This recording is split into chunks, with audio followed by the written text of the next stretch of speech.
This realm is truly begin.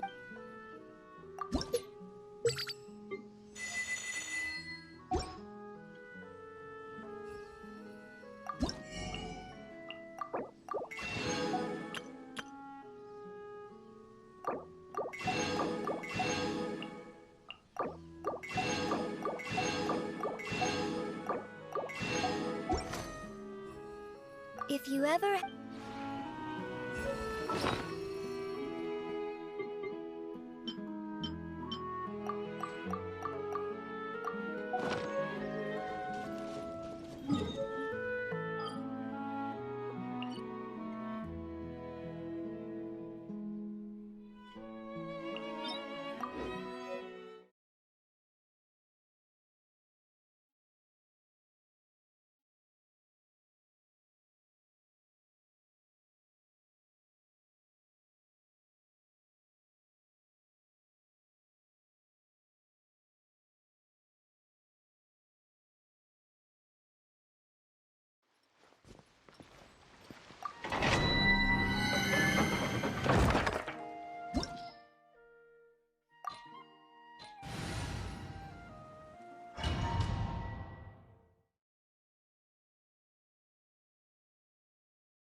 Illusion shattered! Don't get it, you away!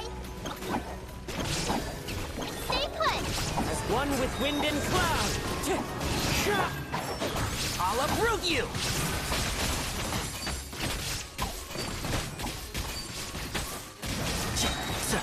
There is no escape! Torn to oblivion! Ha! Ha! Ha! Ha! Shine down! Hey, go away! You away! Fallen leaves, adorn my night! And Shroud, I hear everything!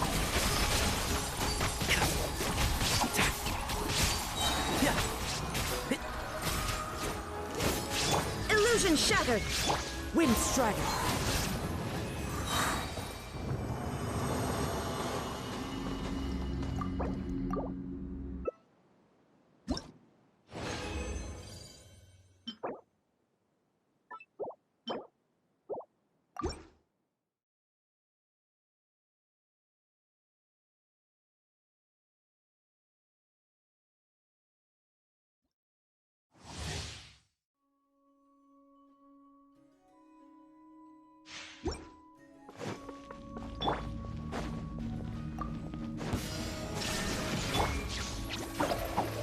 One with wind and cloud! Can't see? I'll uproot you!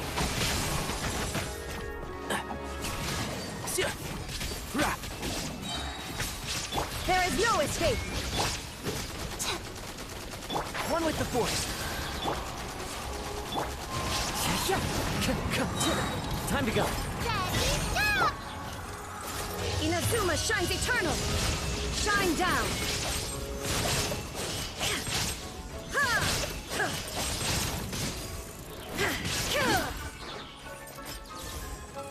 There is no escape!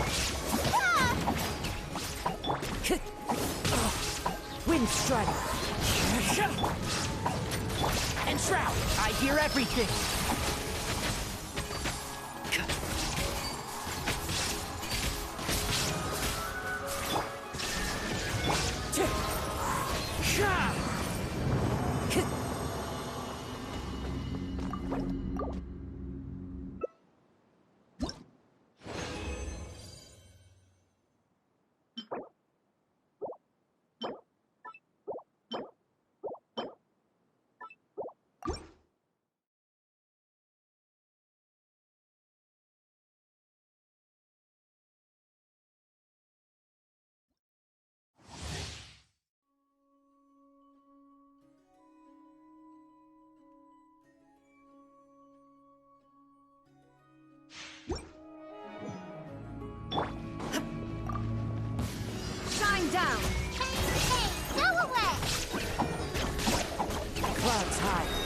birds call!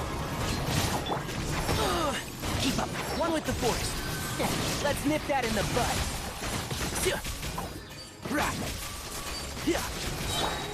Torn to oblivion! Illusion shattered!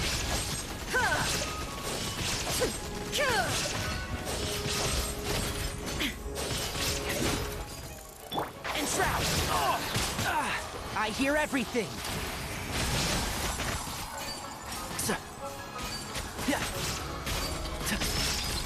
Stay put! As one with wind and cloud! Wind strike! There is no escape! Can't see?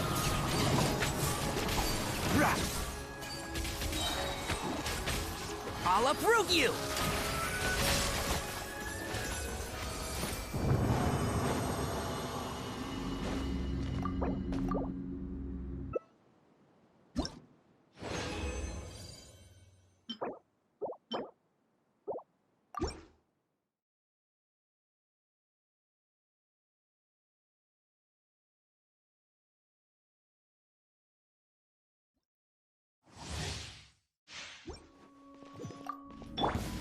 Shine down!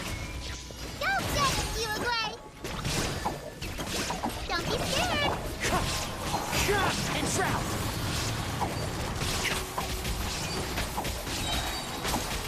I hear everything! Now you shall perish! There is no escape!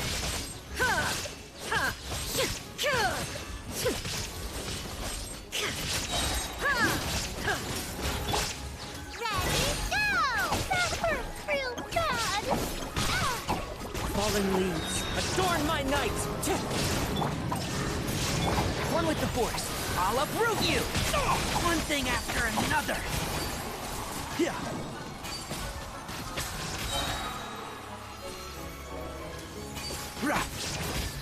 Shine down! Stay put!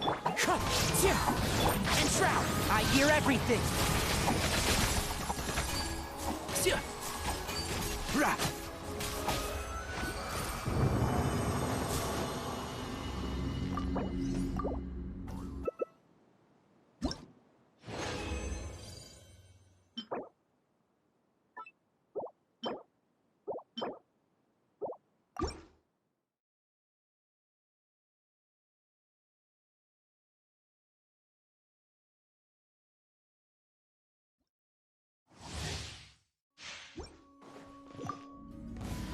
There is no escape! Hey, go away!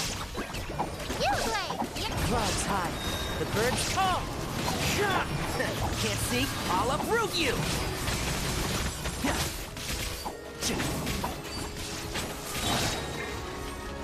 Torn to oblivion! Shine down!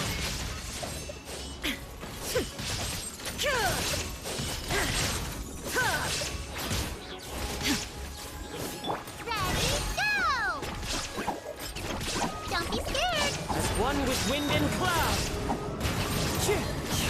And shroud! Let's nip that in the bud!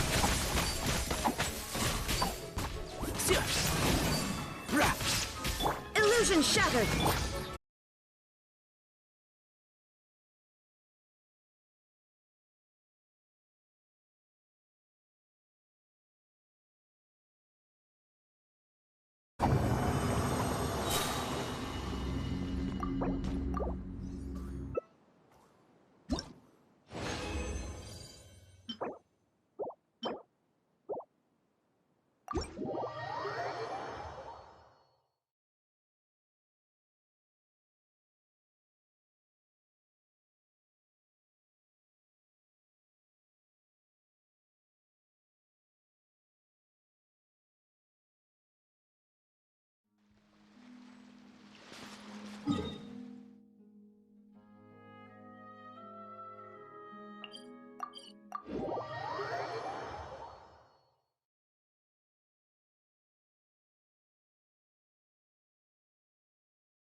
Keep up.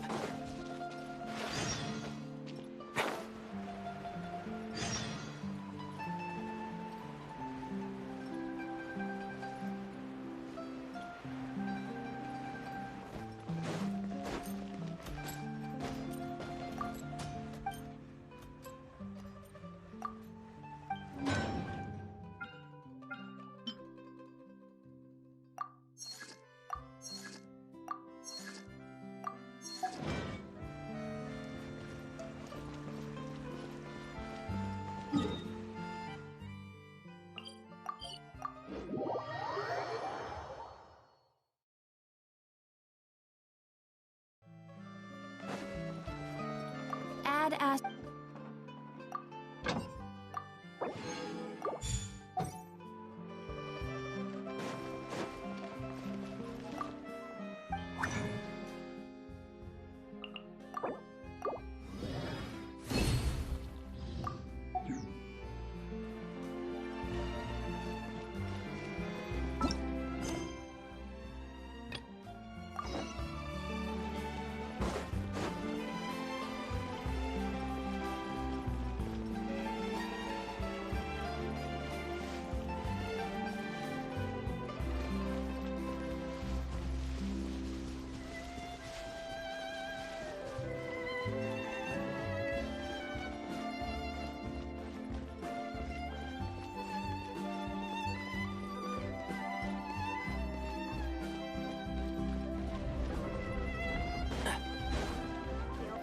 Check out.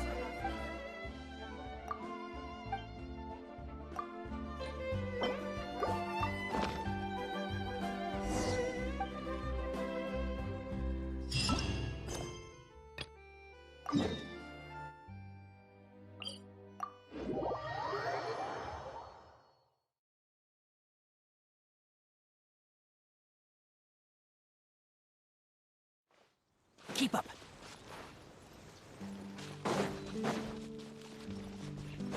Keep up.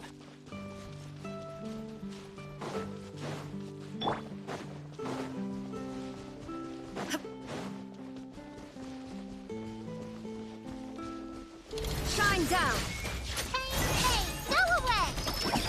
Don't be scared! Into the wind. One with the forest.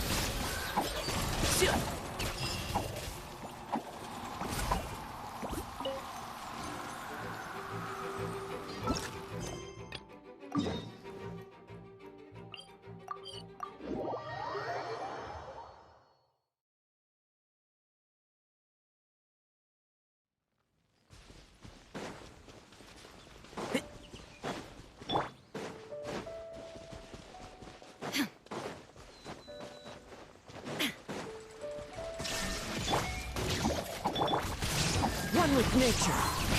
And shroud. Let's nip that in the bud. Yeah.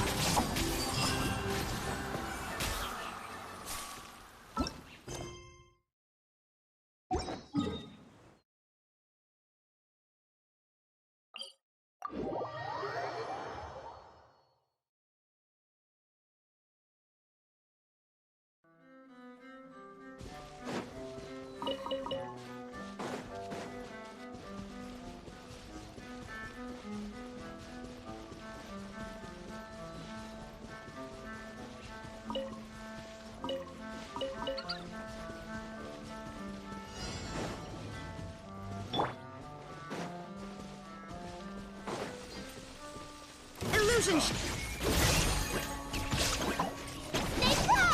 Fallen leaves, adorn my night! Into the wind. One with the force. I hear everything.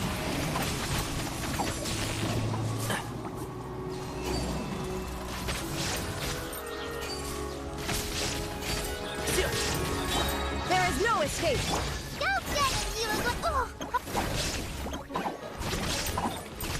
Don't be scared! Clouds high, the birds tall. Can't see? Let's nip that in the bud.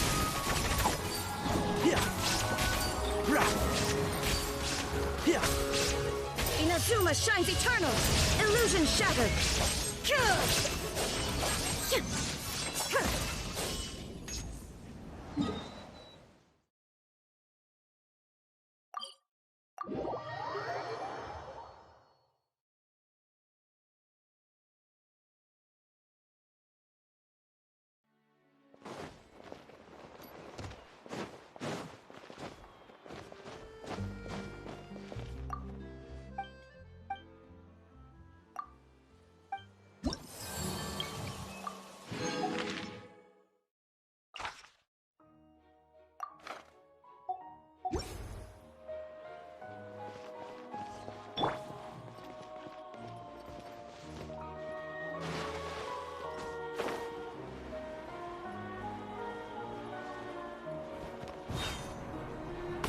Keep up.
Shine down! Hey, go away! One with wind and cloud. Keep up. One with the force. I'll uproot you.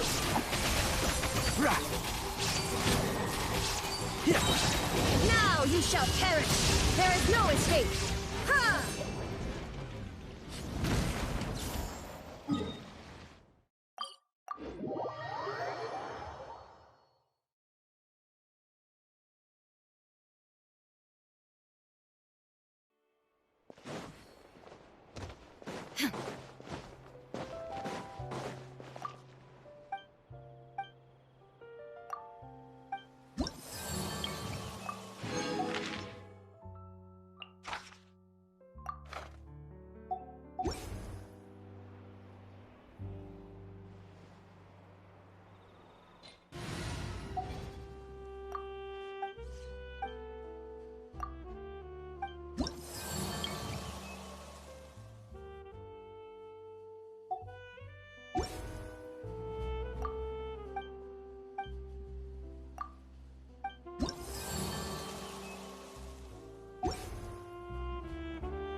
Order guide you. Punishment! Now's your chance.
Huh, it's been a while since we visited Poisson.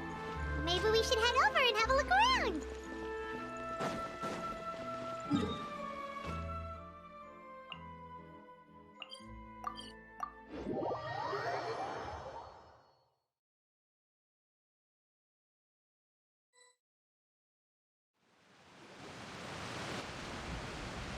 Hey, traveler. Paimon.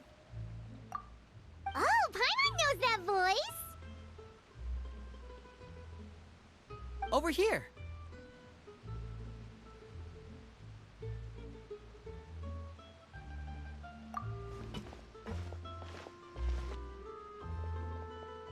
To borrow one of the more popular turns of phrase at the moment, this appears to be quite the fated reunion. Running into you two out of the blue like this has really made my day. I certainly wasn't expecting it. You can say that again. What brings you to Poisson? Wait, Paimon's got it! You must be here for one of your magic shows, right?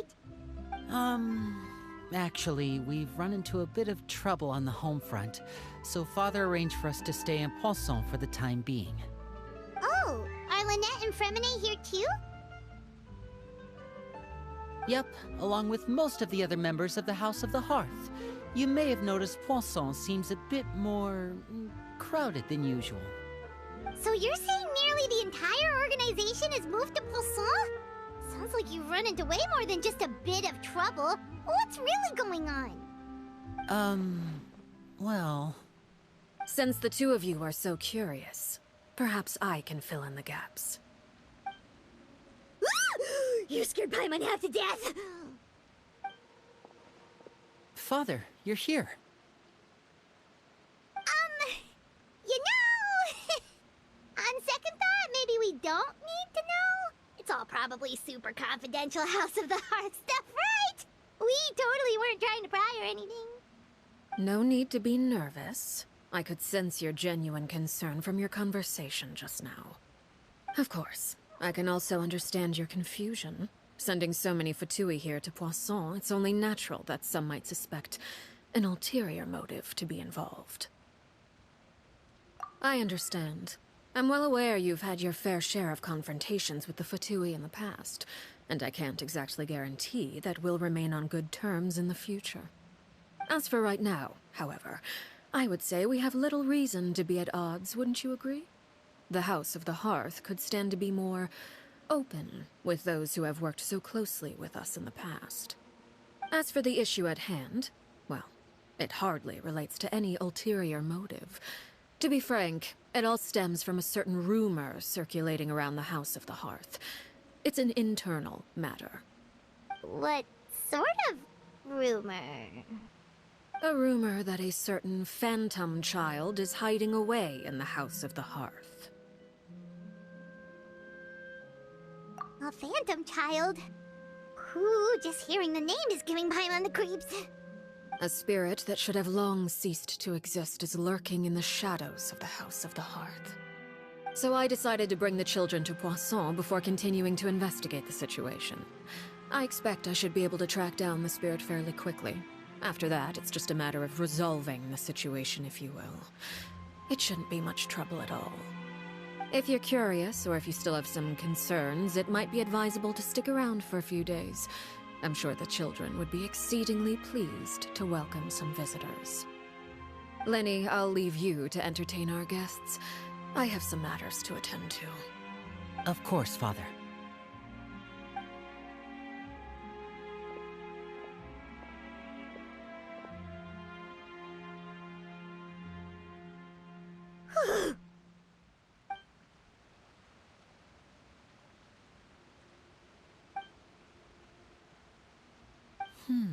It has long been a dream of mine to invite you to our home and introduce... You're quite well known in the organization already.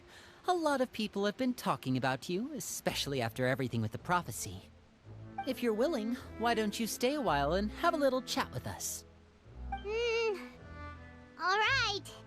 We don't have anything else to do right now anyway. But let's be clear, we're just gonna be there as guests, okay? Don't get any funny... Oh, wait a second. If we're your guests, that probably means we'll be treated to lots of yummy food, right?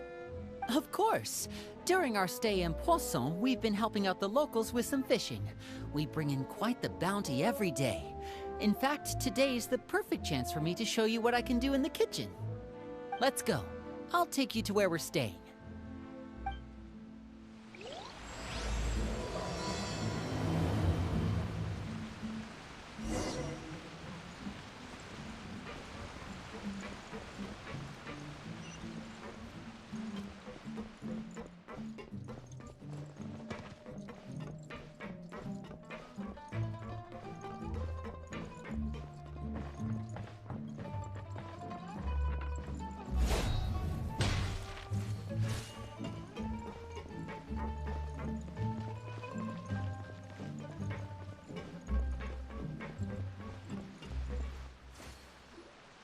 We rented this house from one of the locals to use as a temporary base.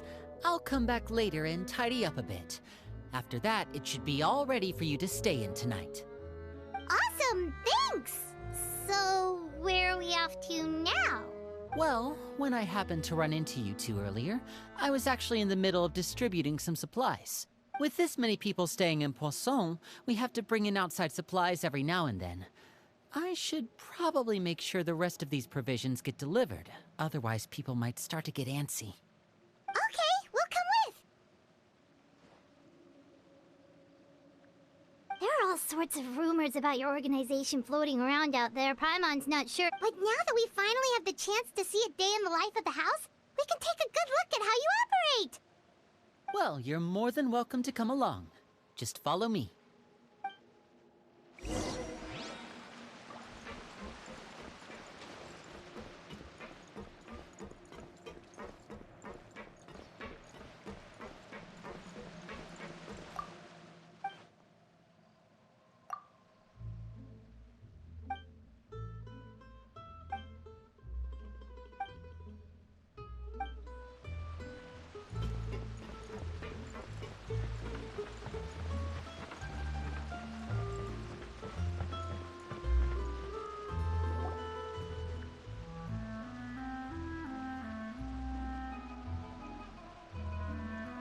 Lenny! We're finally here. The supplies. I'm assuming you've... Brought them with me? Yep, here you go. Hello? Something caught your eye?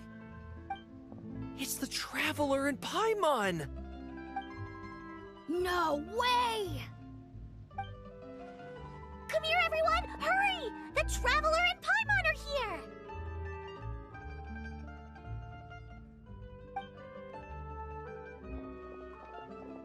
One at a time, please. Don't crowd around them all at once. We don't want to scare off our guests now, do we? Oh, it's all right! Gotta say, Paimon didn't realize we were this famous. Of course! Father and Linny have told us so much about you. Father told us about how you helped Linny. According to her, you're a trustworthy friend. And as far as she's concerned, that's pretty much the highest compliment we've ever heard her give. As you can imagine, everyone's been very curious about you. I heard the Traveler is so strong that he can move a mountain with his bare hands. I heard Paimon eats so much that she can clean out the entire pantry at Hotel Tabor in just 3 days. Wait a second! That's the rumor you heard about Paimon? Oh, not cool at all! Oh, wait! When guests visit, you're supposed to give them gifts and stuff, right? Oh, we don't need something like that. Besides, we don't have anything to give to you. Come on, we insist. I can give you some of my new potions. Just pick your poison. And by that, I mean medicine or actual poison. I've got both. Huh? Or maybe Shaplo can teach you guys about stealth! He's super good at it! He's never been caught. Ah, now that's not a bad idea. I know you usually prefer to fight head-on, but it never hurts to expand your bag of tricks, right? When it comes to eliminating your enemies, staying quiet can go up. I was poisoned not too long ago, and I'm still dealing with the after effects. So I'm not quite as good as I was before, but I can still give you some pointers. Wait, when you said gifts, Paimon didn't think you meant poison and stealth tactics. But those are the best things we can give you. You don't like them? Ooh, how about this? Tell me the name of someone who really annoys you, and we'll teach him a lesson for you. All right, Fold, Selwar. I think that's enough suggestions for now. When it comes to being a good host, it's the thought that counts. You don't need a physical gift to make our guests happy. In fact, pestering them with suggestion after suggestion might make them more annoyed than anything. I would say your enthusiasm has certainly gotten across.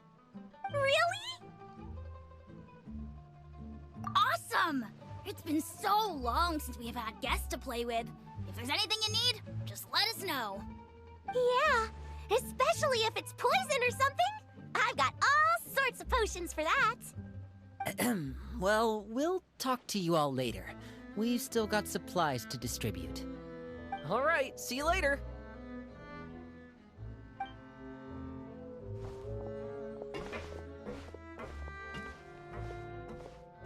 Bye!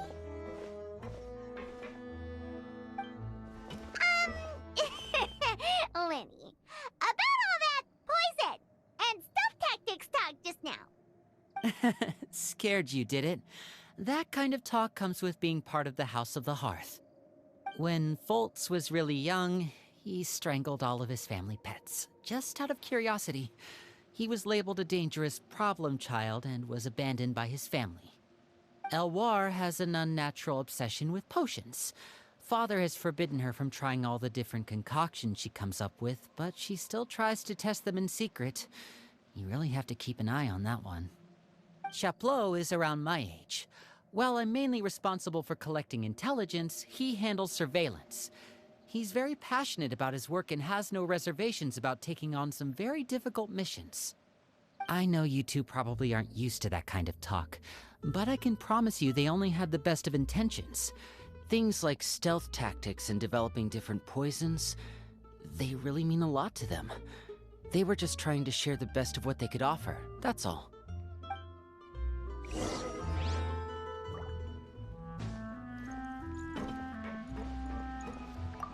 Wow, the Traveler and Paimon. I finally got to meet them in person. They don't really seem as intimidating as you hear in the stories. They'd probably get along really well with Filial.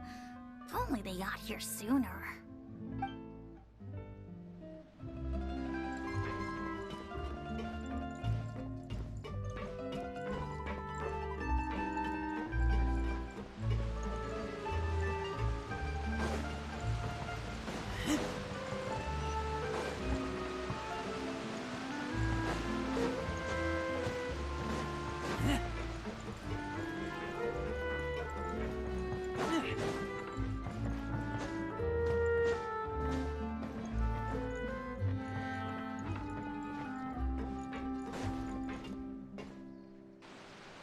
Filiol, supplies are here.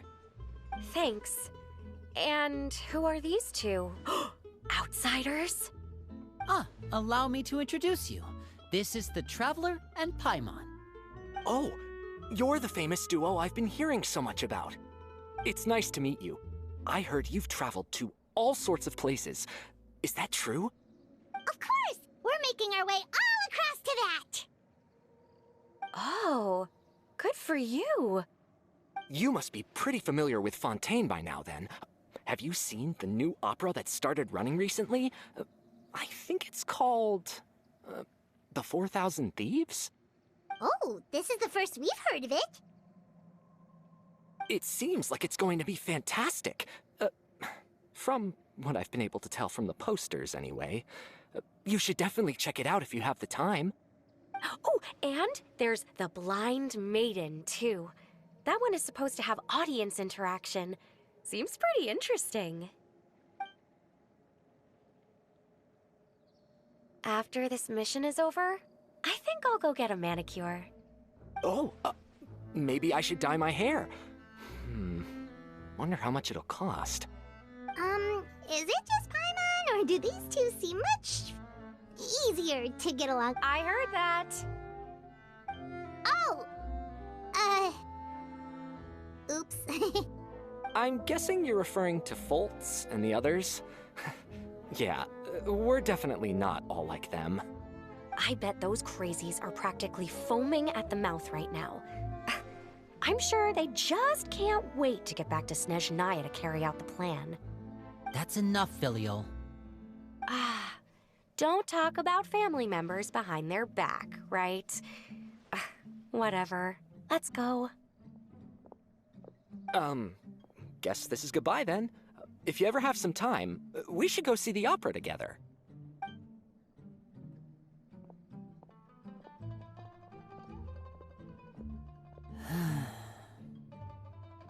Well, that's it for the supplies. We should probably head back as well.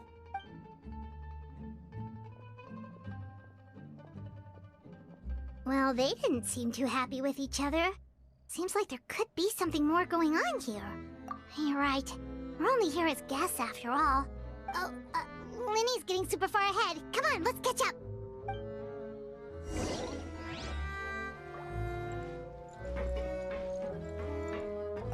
Looks like there's more trouble in store next month, too. When will it end? Hey, just focus on the positives. At least our time in Poisson has been pretty relaxing. Don't you think?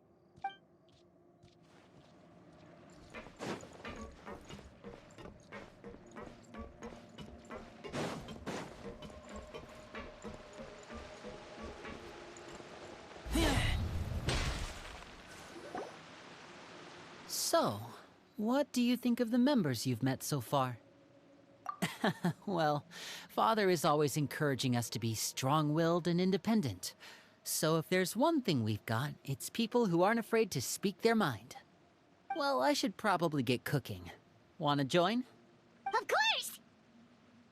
Then let's head out and... Fremine? What are you doing here? Well, Fremine! Nice to see you again! Oh, you too. I heard you're here as guests of House of the Hearth. Welcome. We were just going to make some food.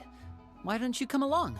I could use some help in the kitchen, and I seem to remember you mentioning you wanted to make seafood soup for the Traveler and Paimon. Seafood soup? Oh, Paimon's drooling already. Were you looking for something just now, Fremine? Maybe I can help. It's nothing. I just wanted to see if there were any extra supplies. Yeah, we've got some left over. What do you need? Some food and water. And some clean cloth, if possible. No problem. Give me a second here. Food, water... Wait a minute. What do you need all of those for? You're not on any missions as far as I'm aware, and you were just going to come eat with us. So what's this all about? I thought I'd grab an extra portion because I get hungry at night. Could be because I'm growing, you know? And... Fremine, you remember what I told you? You're not like me. Your lying skills still need some work. Tell me what's going on. Is it really bad enough that you have to keep it from your own brother? Maybe it'll be better if we gave them some space. This is the first time I've seen that kind of look on your face. Whatever happened, does it have something to do with Father? Yes. Just follow me.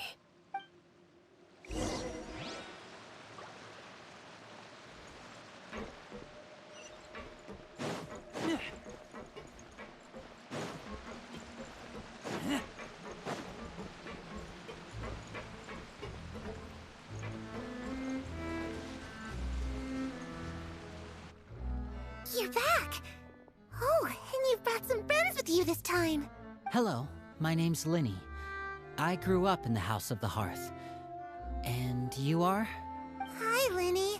I'm also a child of the House of the Hearth, just like you. You can call me Clairvy. Clairvy? It's nice to meet you. Does that name ring any bells, Linny? No, not at all.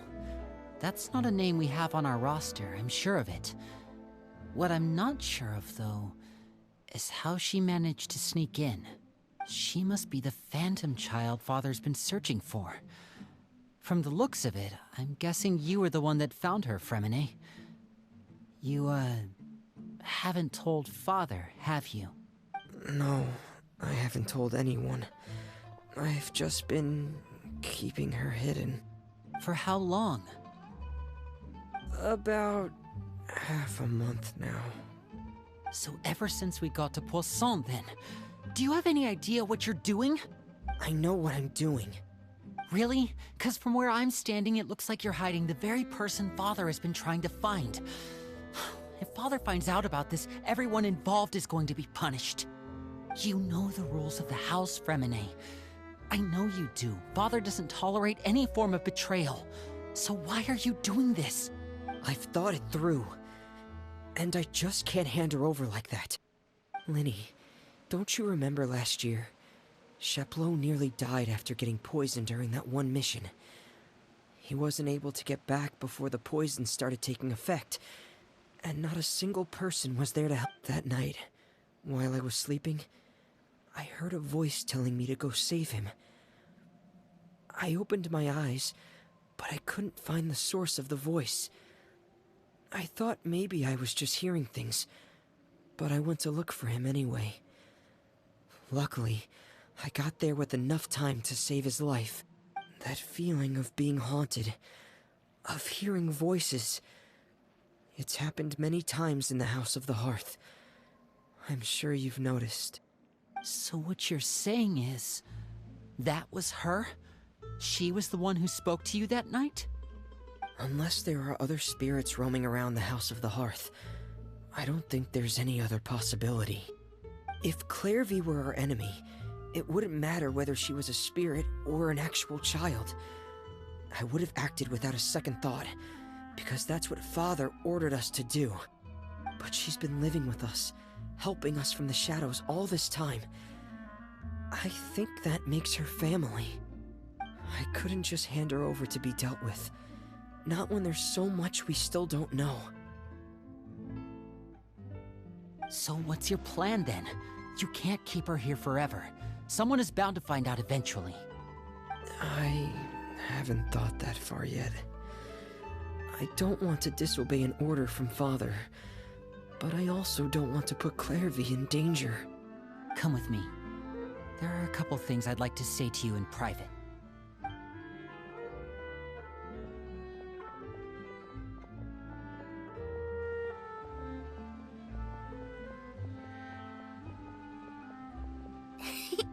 Those two sure care a lot about each other. Well, they got a funny way of showing it. From where Paimon was floating, it sure seemed like they were about to bite each other's heads off. No way! They have a really deep bond. I could tell right away, because I also have a friend like that. I just don't know how long that kind of bond can last. The darkness in the house runs deeper than you can imagine. No one can get out alive. I'm sorry, Lenny. I really didn't mean to drag anyone else into this. Oh, really? You didn't mean to? 'Cause I, for one, wish you did. Huh? You know, when we were younger, you didn't call me Linny. You called me brother, just like Lynette. We grew up together, the three of us. We were all orphans, all rescued by father. Of all the siblings in the House of the Hearth, I think our bond was the closest. Later on, when you started calling me Linny, I wasn't actually surprised. After all, Lynette and I are related by blood. We've had to depend on each other to survive long before we joined the house. Lenny, The darkest and most difficult moments of my life happened before you and I had ever met. I'm sure that's true for you as well. Even so, Fremine, we've stood by each other for all these years now, and to me, that means more than blood. You and Lynette are the most important people in my life. No one can replace you. So I won't let you face anything alone. Not if I can help it. Oh, looks like things are getting kinda heated between Linny and Fremine. Maybe we should go check on them. Oh, it's raining. I should put my clothes away.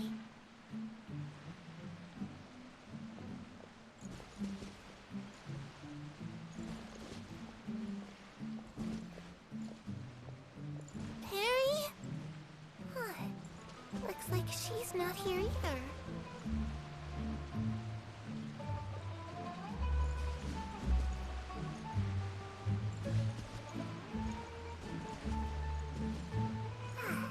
It's time to eat.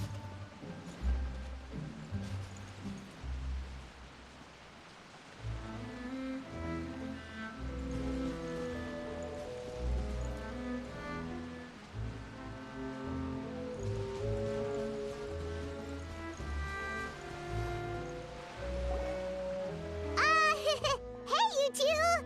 Hope we aren't interrupting anything. Like a fight, or... Oh, wait a minute, Fremine. You're not crying, are you? Is everything alright? everything's fine. Thanks for asking. Well, we're all friends here, right?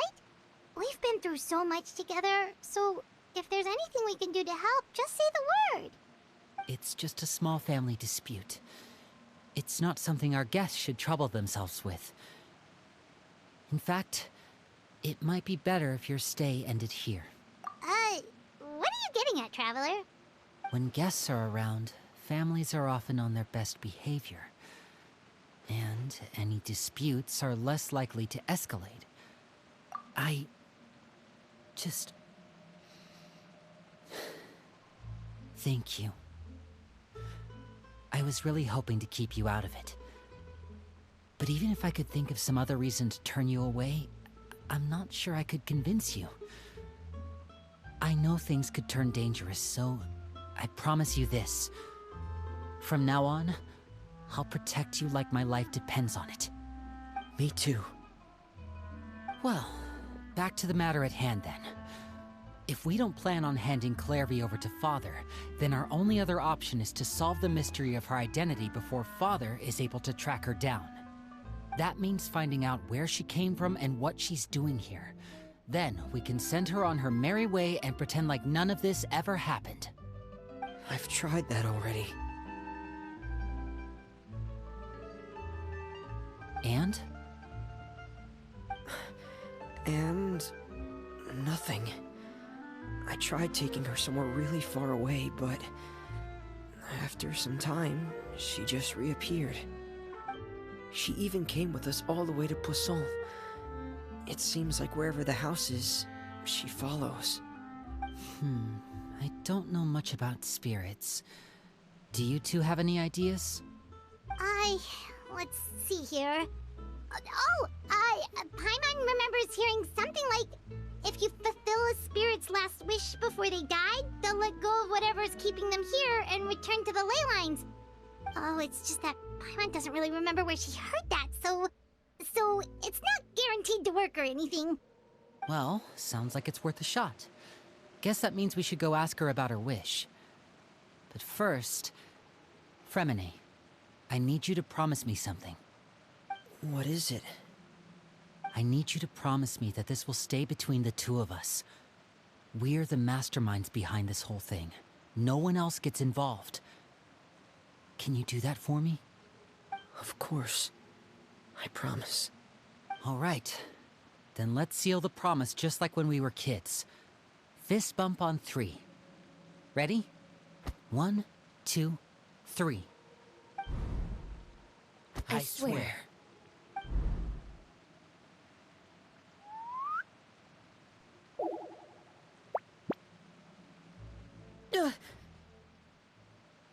Whoa! Lynette! But what a surprise! What brings you here, dear sister? And, when exactly did you get here?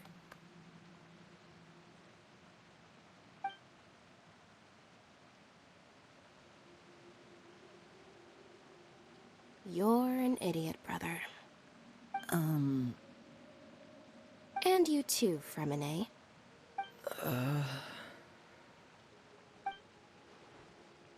You 3, Traveler. And you 4, Paimon. Wait, what did we do? I've seen Clairvy around the House of the Hearth before. I hadn't seen her in Poisson, so I figured she must not have come with us. But it turns out, you were just hiding her. I heard you talking about your plan. Rather than steering clear of the situation, I'd rather fully join in.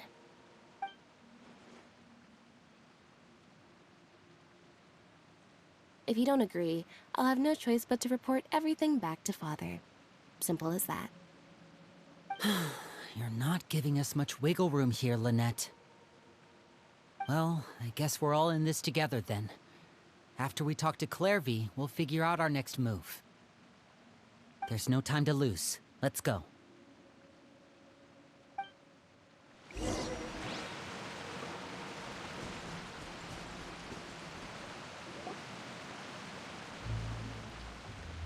I'm full.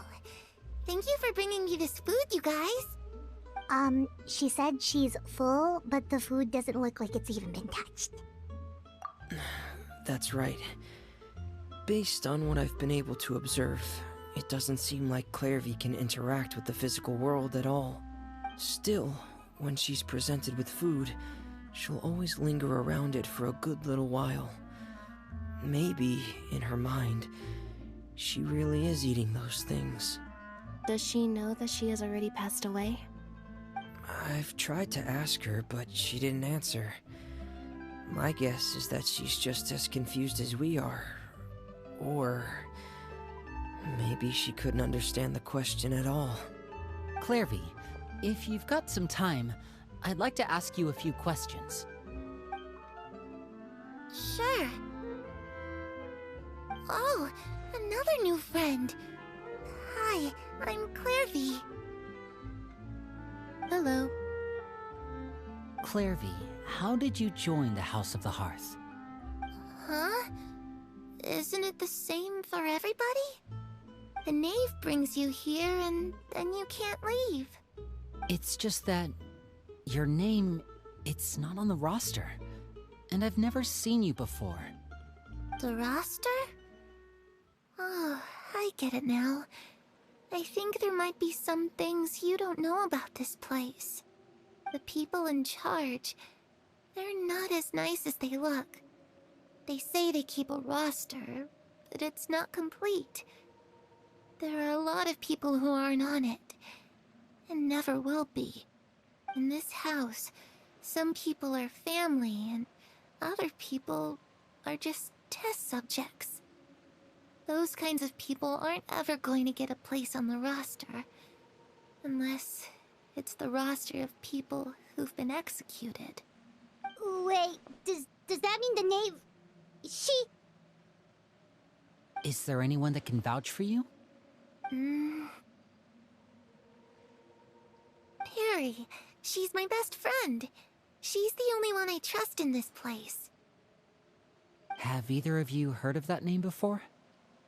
No. Me neither. Clairvy, Perry. Neither of those names are on the roster. But it seems like she's telling the truth. Either that, or this kid's already got a bag of tricks bigger than mine. Maybe we should try a different approach. Clairvy, do you have a wish? A wish? It can be anything you want. Just imagine. It's your birthday, you're blowing out the candles, and your wish is...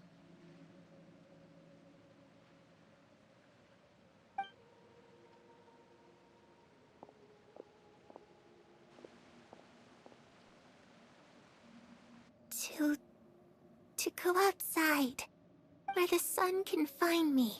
That's... it? Well, that sounds easy enough. The darkness in the house runs deeper than you can imagine. No one can get out alive.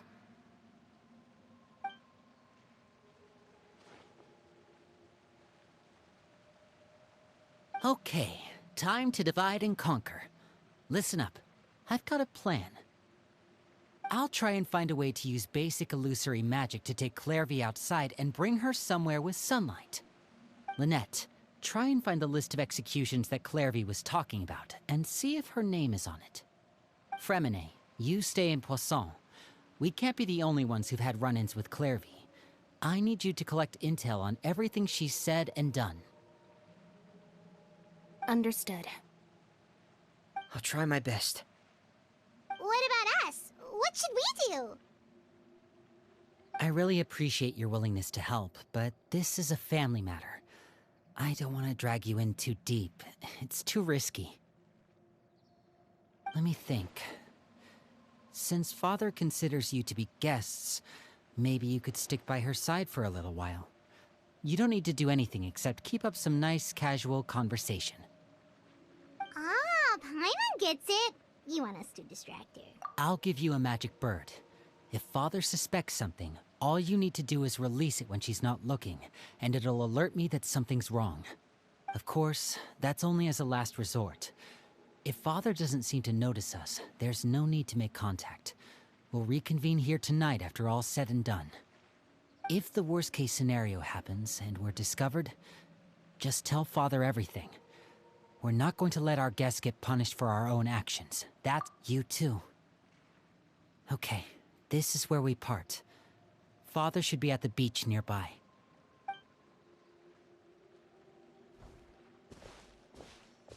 I really hope this goes well. No, it has to go well. That's the only way this can get resolved.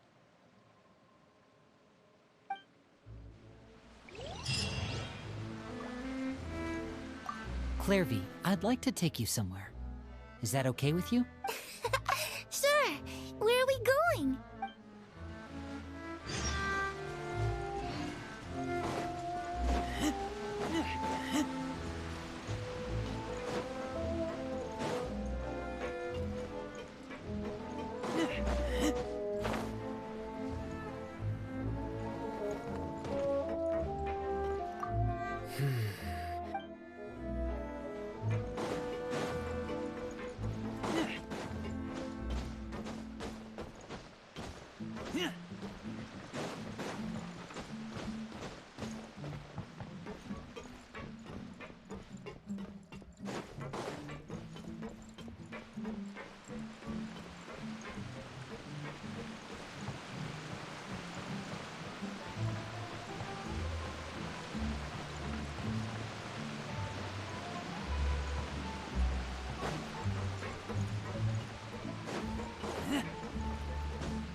right!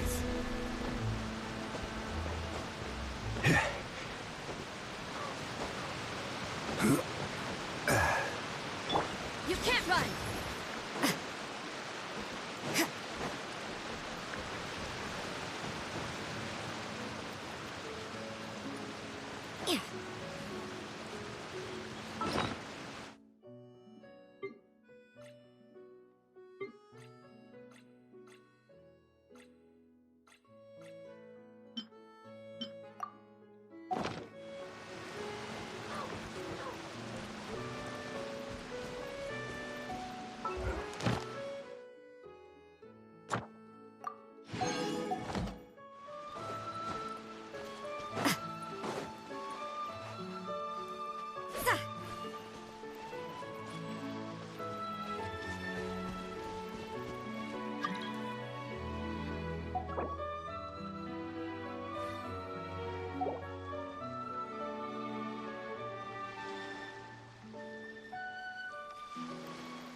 It's the knave!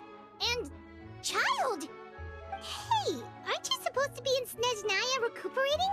What are you still doing in Fontaine? Oh, it's you two. I didn't expect to run into you here. I was unconscious for quite a while after the fight in the Primordial Sea. After I woke up, I realized I was being taken back to Snezhnaya, and well, I couldn't have that now, could I? Not when I've still got unfinished business here in Fontaine. So, I mustered up all my strength and made the journey back on my own. What sort of unfinished business are we talking here? It has to do with Skirk, my master. I really wanted to meet up with her, but by the time I got back, she had already left. I still have so many questions for her. Without any other leads, all I could do was ask the knave to help me track her down. She must have left behind some traces from her time in Fontaine. Oh, okay, so have you found any clues? Unfortunately, no. While the House of the Hearth is adept at collecting all manner of intelligence, certain existences can still manage to escape our purview. Basically, unless Master feels there's a need to meet with me, she's not going to be found. But that problem has an easy fix. I just need to become stronger, and then... Paimon thinks you should focus on getting better first. The worst of it is over. It's all thanks to that one kid from the House of the Hearth. Elwar, I think her name was. She gave me a bunch of random potions to drink. They didn't go down easy, let me tell you. Pain and chills all over. But they really did help speed up my recovery. And that's good, because it looks like I really do have to head back this time. The old man's been putting the pressure on me. He sent someone to tell me I'm needed for some sort of project. Project Stuja? Yeah, that's the one. I heard Regrader's involved too. I'm not looking forward to having to listen to all his monologuing, that's for sure. Hey, maybe you could think of a way for me to stay in Fontaine for a little longer. Helping Linny and the others brush up on their fighting skills would be far more interesting. If you and I could spar, that would be even better. I've been waiting for a chance to see you go all out. And what a sweet little daydream that is. But I also have a role to play in all this. I'll be leaving Fontaine shortly as well.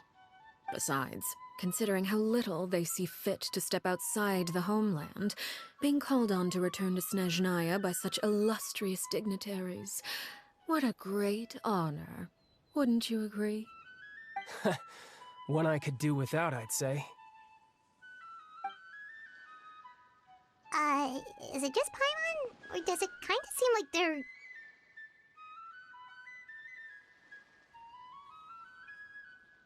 So, dear guests of the House of the Hearth, to what do I owe the visit?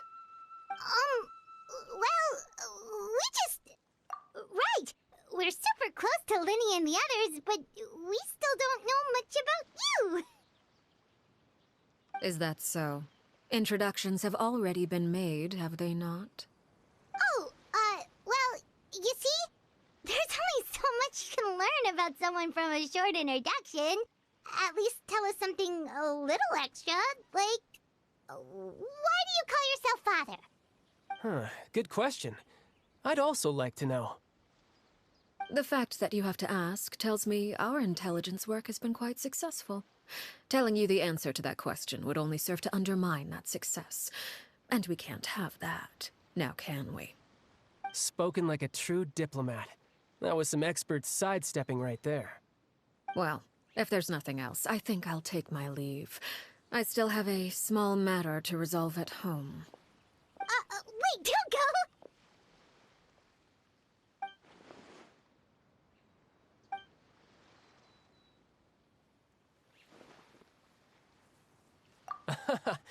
I'd also like to hear the answer to this. I've met some of the members of your organization, and they all seemed like really good kids. They actually reminded me of Tonya and Tusser, which, by the way, if you ever betray them, I'm just letting you know, I won't let you off easy. And why would I betray them? Well, you've already betrayed the House of the Hearth once, haven't you? At least, that's what I heard.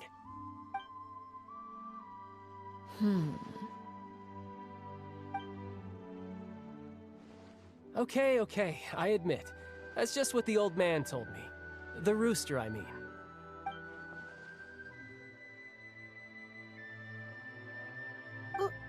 Wait, did you really do something bad to those kids? Never mind what I've done. I'm more curious as to what the mighty rooster had to say. Care to enlighten me? Ah, well, nothing much. Just some stuff about you taking out many other members of the House of the Hearth, and even going so far to attack your own family.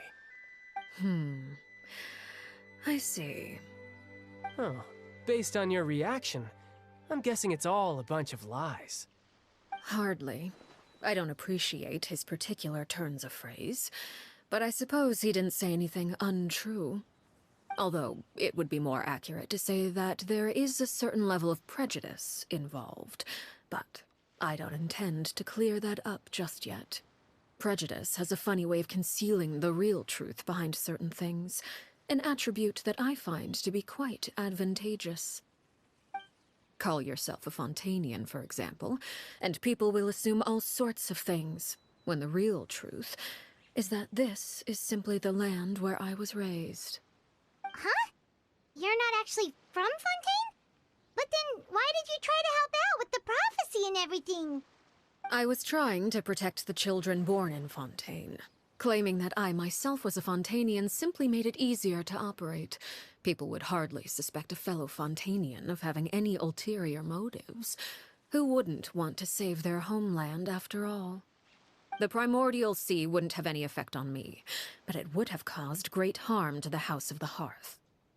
Well, you wanted extra information, didn't you? There you go. I hope that satisfied your curiosity.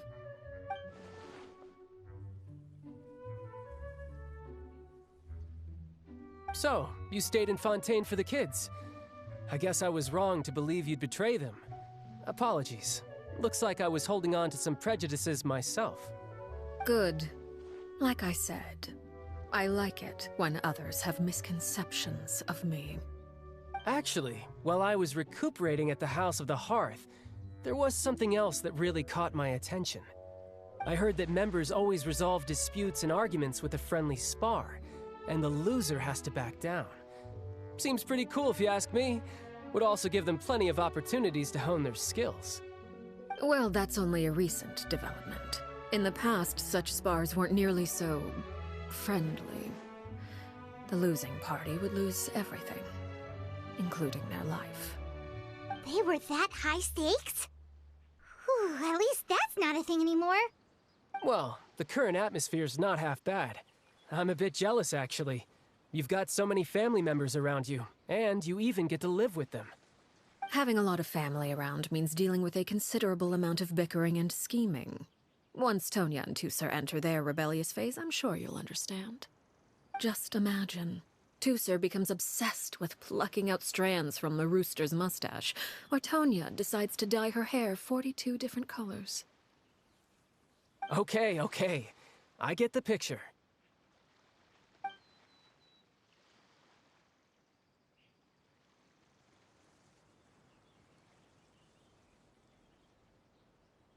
Well, would you look at the time?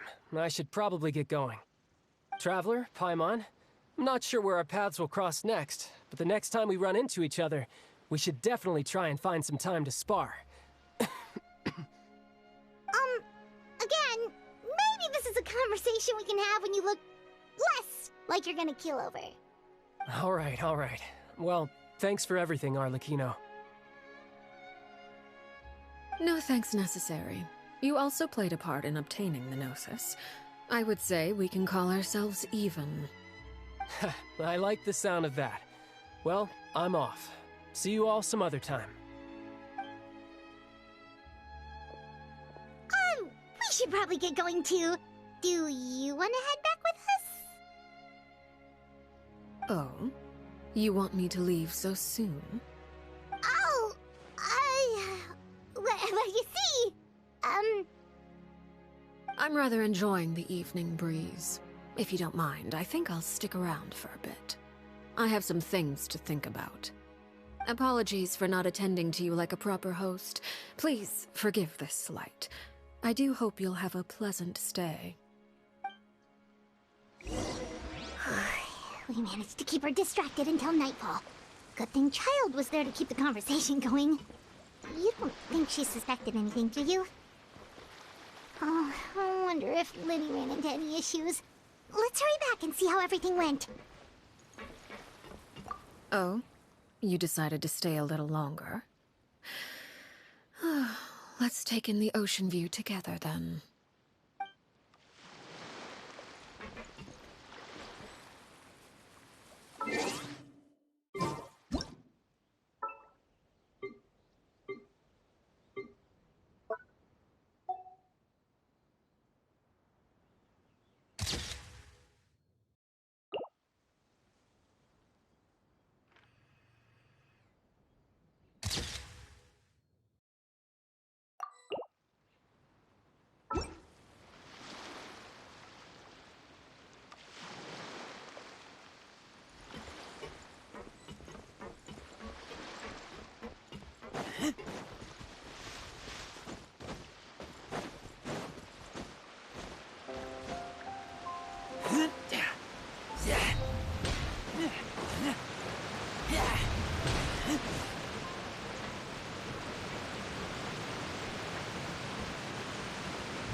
Winnie, how did everything go?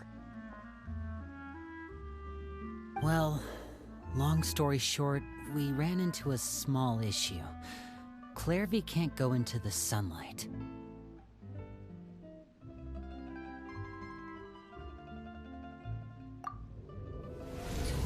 Everything was fine at first. She followed me up to the surface just like I told her.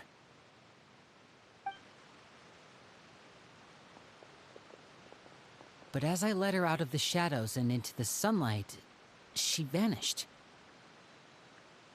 I turned around and there she was, standing at the edge of the shadows, silently watching me. Huh. Maybe she's afraid of sunlight, or... No, it wouldn't be her wish if that were the case. Well, we could always try pushing her into it. Oh, true. I've pretty much tried it all already. Nothing worked. Eventually, the sun went down, so all I could do was bring her back here. How did it go with you, Lynette? Good. I've got the list. It's right here. Really? Well, what are we waiting for? Let's take a look!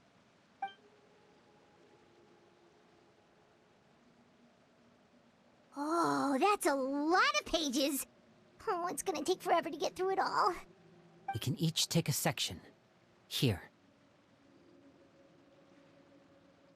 La Pouillade, l'endroit, Chambel, horaire.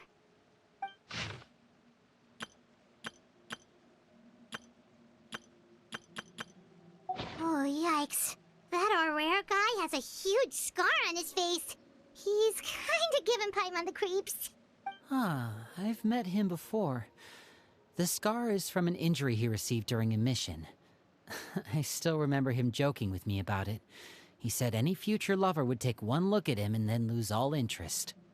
Did he say anything else? Well, I asked if there was someone he was interested in. He said no, and that's where our conversation ended. It was only later that I learned he really did have someone he liked. He risked everything to escape so he could be with her, but it didn't work. One day, Father asked to see him, and, well, I never saw him again after that. Wait, so that means the knave, she... It may seem cruel, but it's just one of the rules of the house. Betrayal is not to be taken lightly. We know too many secrets to come and go as we please. So, if you do try to leave, you pay with your life.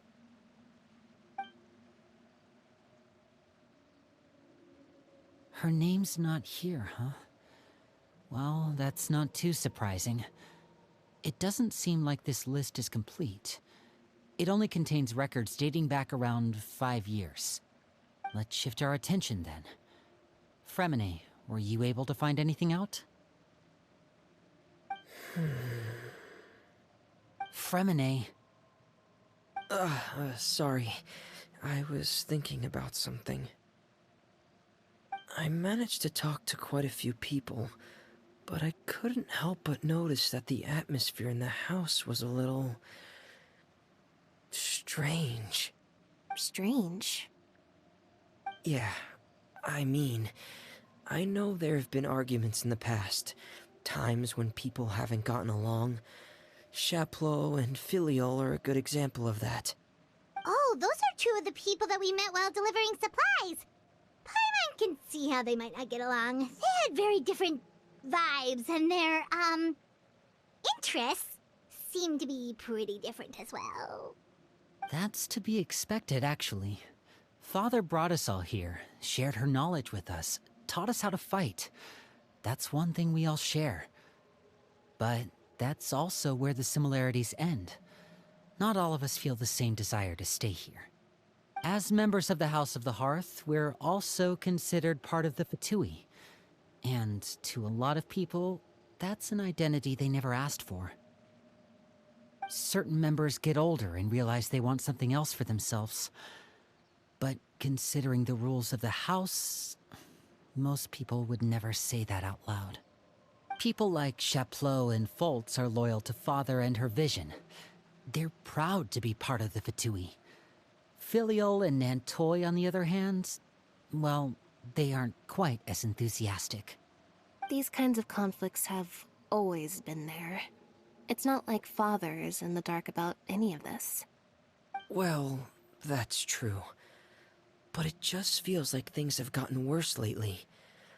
Filiol and the others, it seemed like they were meeting in secret to talk about something. I can't say for sure, but I think they've met Clairvy. You think she's been inciting them to act out? No, not exactly. But I wouldn't be surprised if she said something to them about the darkness in the house and how deep it runs. She's told me about it before. Experiments being run on children. People being used as pawns on the battlefield without so much as the strength to survive. And they just believed all that? Without any evidence? Clairvy's words probably gave them the excuse they were looking for. Whether they actually believe them to be true is secondary. This is all because of Project Stuja, isn't it? Whoa, hold on a second. What's this Project Stuja all about, huh? This is the second time it's come up now. Sorry, but I'm not sure of the details either. I only know what Father has told us, which is that it's something the Rooster and Regrator have been working on together. Apparently, it has to do with the Fatui's strategic plan for the future. Because the House of the Hearth was so successful in obtaining the Gnosis, we now have the honor of playing a key role in Project Stuja. Wait, but isn't that a good thing? Key role is just another way of saying dangerous role. To us, the whole thing is an inconvenience. Father thinks so too, but she's in no position to refuse. Their plan isn't exactly unreasonable, and they've been funneling the house a lot of funding. It's just that we'll lose a lot of members in the process. Participating in the plan, it's an honor in name only. What they're really trying to do is subdue us. The existence of an intelligence organization outside their control makes them feel uneasy.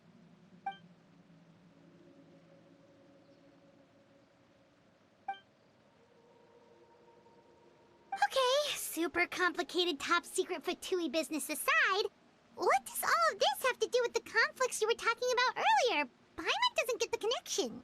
External pressure has a way of exacerbating internal strife. You can't overlook the power of fear either. People are afraid of dying, and that fear is often the impetus for a lot of stupid decisions. I thought resolving the Clairvy situation would make everything go back to normal, but it looks like things are more complicated than I thought. If we leave Filiol and the others to their own devices, sooner or later, Father will be forced to take action. We can only focus on one situation at a time, brother. You're right. Even if we confront Filiol and the others, it won't do any good. It might even make matters worse. We should focus on Clairvy for now. Well, it's getting late. We should head back and get some rest. We'll try again first thing tomorrow. Lynette, you stick with me this time. Fremine, keep a close eye on Filiol and the others. Make sure they don't do anything they'll regret. Good work today, everyone. Have a good night, and I'll see you tomorrow.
Looking forward to an early night, but she can't sleep at all.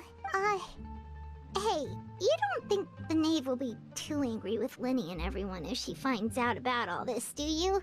She's even scary when she smiles. If she were to actually get angry... Ooh, you have to protect Paimon if that happens, okay, Traveler? Trust is effort, Traveler. Look over there! Quick, let's catch up with her before anyone sees!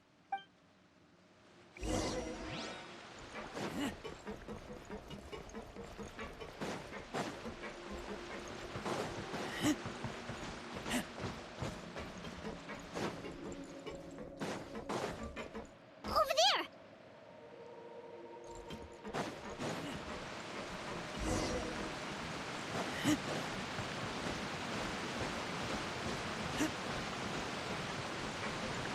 Where is she going? If someone sees her, we're toast!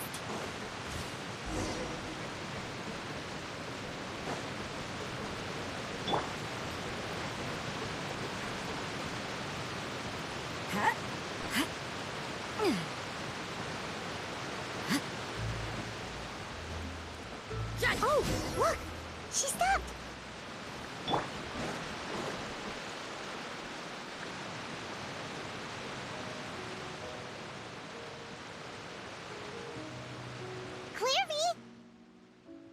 Shh. I opened the window while no one was looking. Look how pretty the outside is. If only I could have more than this. You probably think I'm being silly, huh? All this hopeless resisting? It's better to dream of what I could have than try to make it a reality, right? Please, help us get on the same page here, Clary. We need you to tell us what you know. Can you do that? Sure. Although, after you hear all this, I think you might regret that decision. Everyone in this family is nothing more than a tool. Something to be used and exploited. We're all expendable. Including me. As long as you're useful, you get to stick around. Lose your value, and you're handed over to the doctor, experimented on, and given a fate worse than death. I've seen it happen again and again, and I've had enough. You're saying the knave did all that? It's just, that doesn't seem like something she would do. She's scary and all, but it seems like even she has lines she wouldn't cross. I knew you wouldn't believe me. Everyone thinks she's a good person. They all think of her like a real mother. Mother? But she doesn't deserve that title. She's disgraced it and tarnished it. And if I had things my way, I'd never see her again. If only Perry were here, she'd understand. Perry. There's that name again. Also, Paimon's getting a strange feeling. It almost feels like she's not really here with us. Paimon can't tell if she's actually talking to us or if she's mistaken us for someone else. Well, in any case, it seems like she really needs someone to talk to. We should... She looks so young. But it seems like she's been through a lot. It's getting windy. I should close the window. Ooh, look at the moon. Isn't it pretty? Hey, wanna hear a secret? I heard that if you look up at the night sky in Snezhnaya, you can see the aurora. It's supposed to be super pretty. Even prettier than the moon tonight. Perry and I promised each other that once we're older, we're gonna go see it together. But I can't find her. I'm worried she's also been... No, that wouldn't happen to her. She's special. Mother likes her a lot. I should really go talk to Mother, but we just fought. She doesn't want to see me, and I'm too scared to face her. What should I do?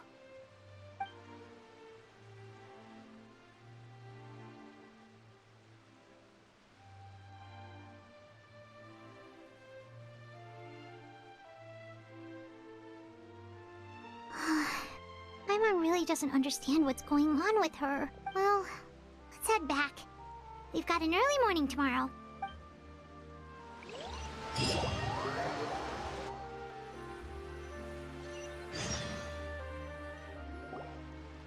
All right, looks like we're all here. Let's go ahead with the plan. Oh? What is it? What makes you ask that? Well, we kinda ran into Clairview last night, and that's what she told us. We met the doctor back in Sumeru. He's super dangerous, and he's done all sorts of bad things.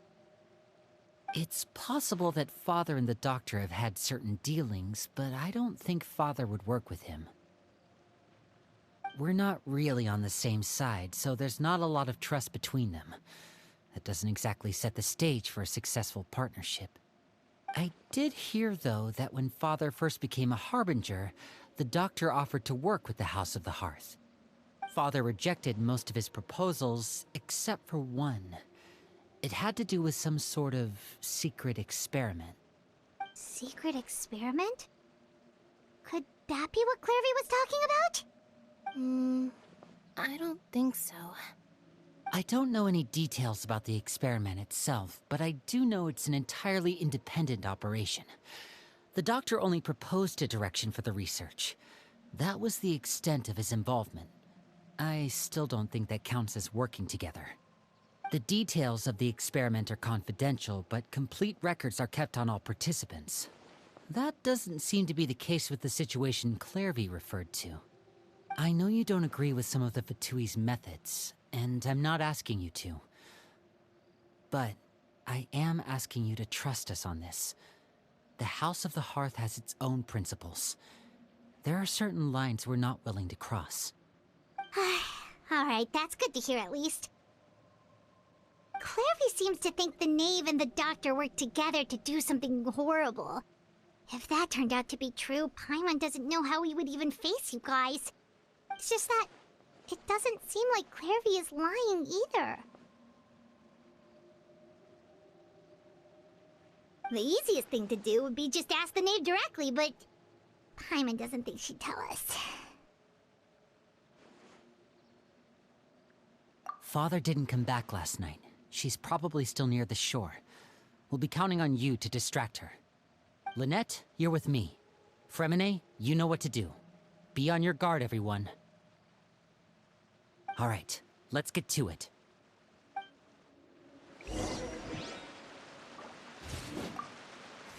Where are we going? Let's try somewhere further away this time.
You can't run!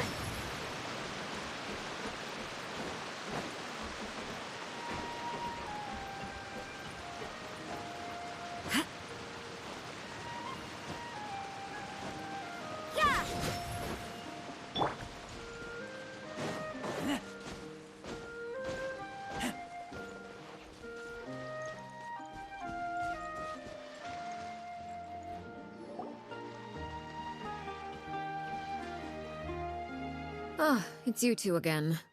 I must say, you look a bit pale. Did you have trouble sleeping last night? A little. Perhaps if you had less on your mind, you'd be able to absolve yourself of such troubles. So what are you planning to do now? Catch up on some sleep? Or should I give you some time to rack your brain for a topic to discuss before I ask any questions? Although I must profess to being curious.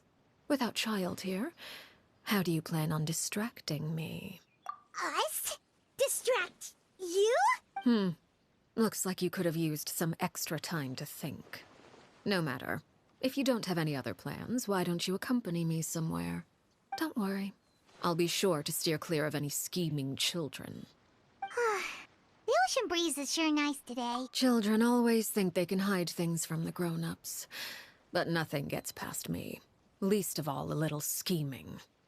I think I'll let them have at it for a little longer. I can be very patient. Well, I'll leave you to think things over. If you're so inclined, meet me outside the Palais Mermonia. Good things come to children who do as they're told.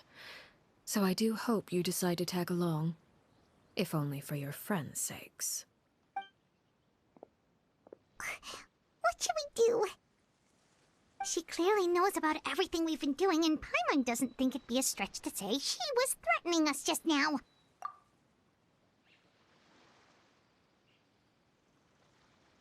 Oh, good idea.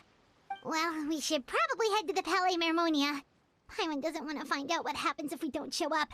Based on what the knave was saying just now, it sure didn't seem like it'd be anything good. Okay, then we probably shouldn't keep her waiting. It seems like Linny and the others are on thin ice, so let's do our best to not get them in any more trouble.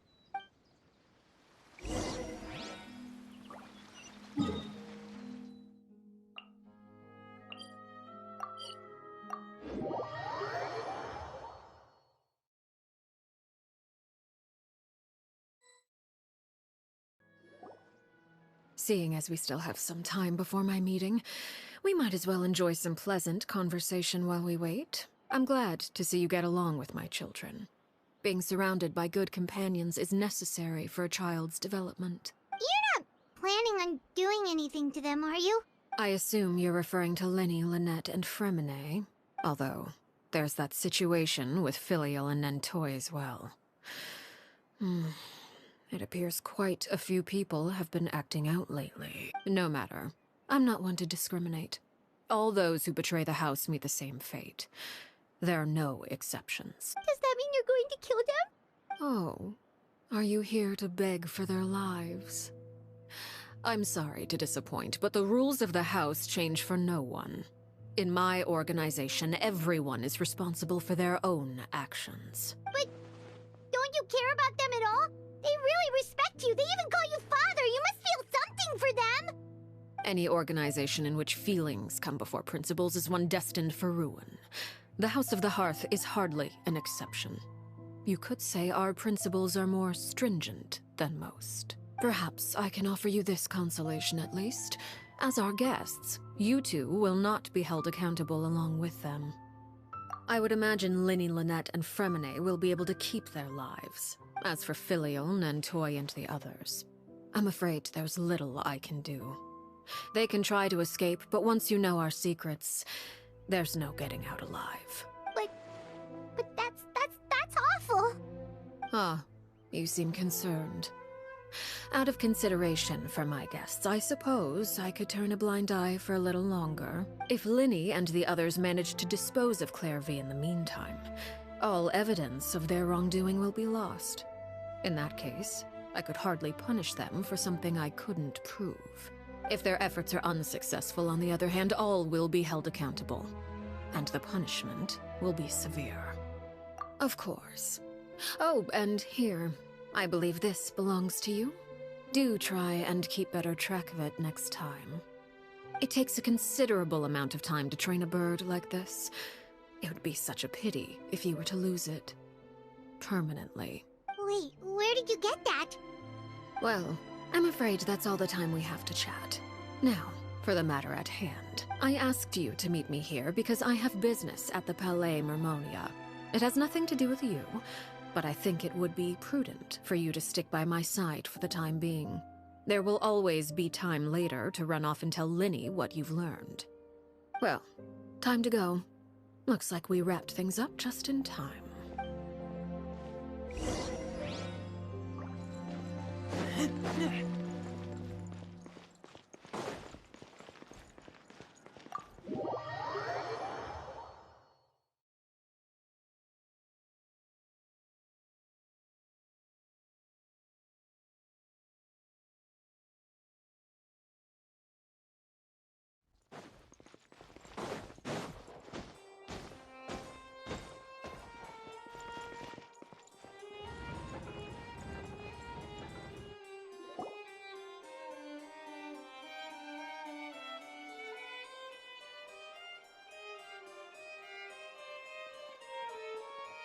It's been a while, Monsieur Neuvillette. I must say, I wasn't expecting my meeting request to be approved quite so quickly. The Palais Mermonia operates with an efficiency worthy of admiration. It is only right that an esteemed diplomat such as yourself should be afforded the proper level of respect. Although, if I may speak plainly, I must confess that I did not anticipate we would have the occasion to meet again after presenting you with the Gnosis. I see you've brought the Traveler and Paimon with you as well. If I may inquire as to the purpose of your visit. I'll be departing Fontaine shortly. There is, however, an outstanding matter that I would like to see resolved before I go. It requires a rather lengthy explanation, I'm afraid. So I took the liberty of explaining everything in this proposal. Please review it at your leisure, Monsieur Neuvillette.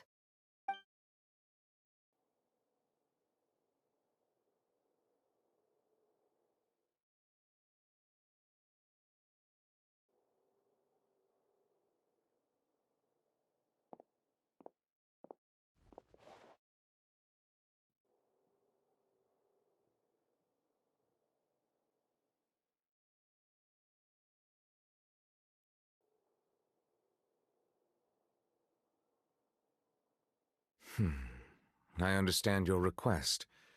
However, at the risk of causing offense, I must admit that I fail to see why you would wish for such a thing. I heard you have a certain fondness for water tasting, Monsieur Neuvillette, so allow me to use water as an analogy. A family is like a large body of water with countless rivers flowing in and out. As someone who watches over this system, I would hope that each river that flows from the source will eventually reach the ocean.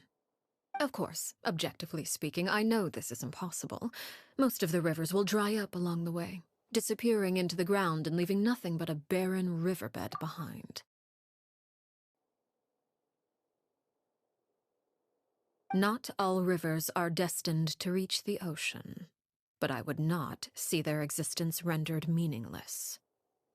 I believe the water that flows within them is simply meant for a different destination, like a field in need of irrigation. Or perhaps the glass of a certain water-tasting enthusiast. Did you get any of that, Traveler? Your words paint an optimistic picture indeed. Allow me to remind you, however, few among us are willing to sip from a glass filled with tainted water. It may have been tainted at one point in time, but not to worry. I'll make sure it's strained of all impurities and returned to its cleanest form. I seem to recall there being a transactional aspect to your proposal. Perhaps you could expound on that? If you accept my proposal, Monsieur Neuvillette, I will gradually withdraw my forces from Fontaine. And, unless absolutely necessary, I will no longer carry out any special missions within Fontaine. I presume I can take your words to mean that, in the future, cases similar to the Tartuffe assassination will cease to cross my desk?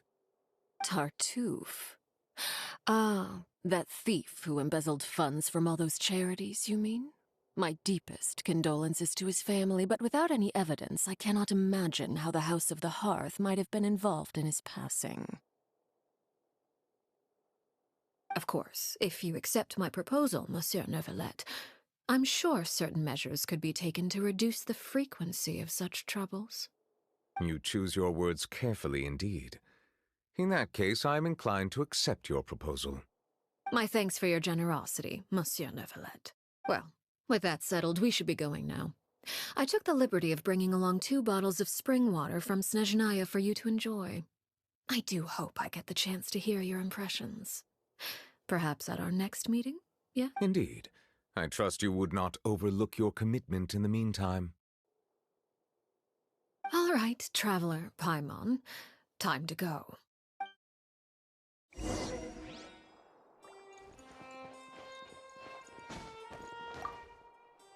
I believe I've told you before that my emotions easily resonate with those of others. Yet in the few meetings I've had with that Harbinger, I haven't been able to sense any aspect of her emotional state. Her mind is like a still body of water.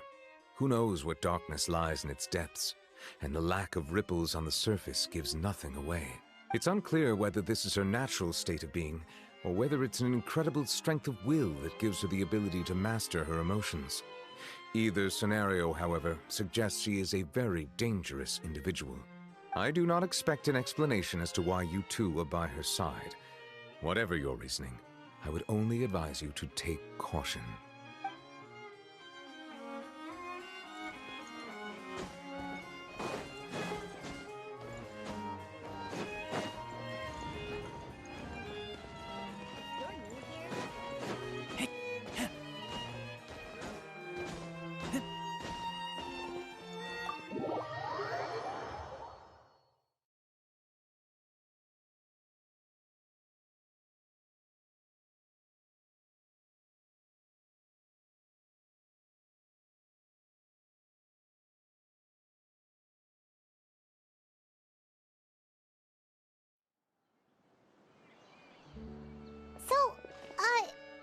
What exactly were you talking about back there? Paimon only heard you mention some rivers, a lark... You really want to know?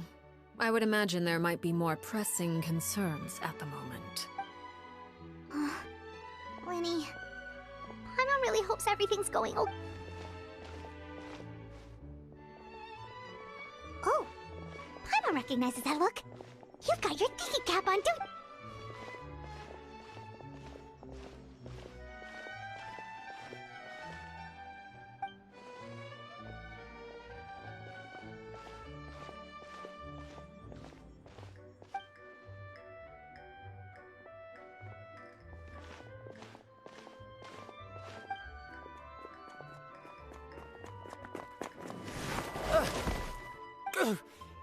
Oh, shoot.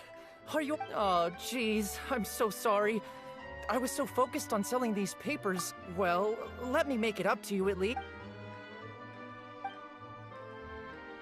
Oh, you don't have to give us anything. Please, I want to. It's my fault, really. I was just trying to bring home some extra... What's going on here? Nothing much. I just ran into your friend here on accident. I should probably get...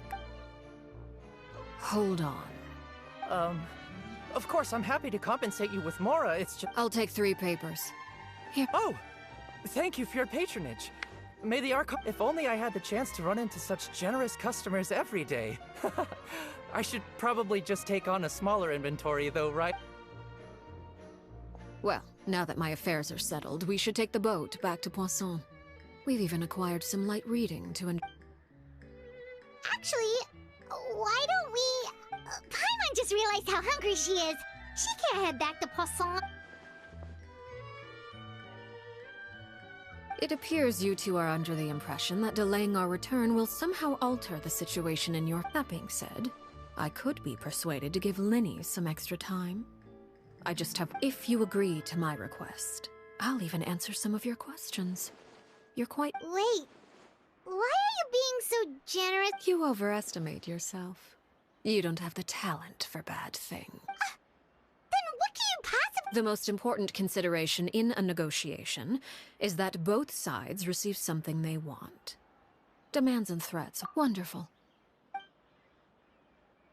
When the time comes, make the choice that you deem most appropriate in the situation, and lend your help to the House of the Hearth.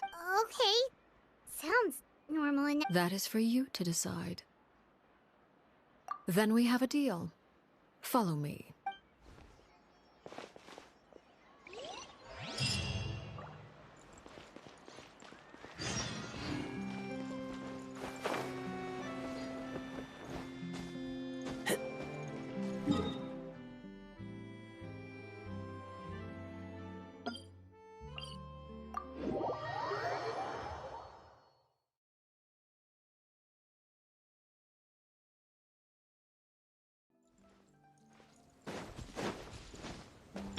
Judgment!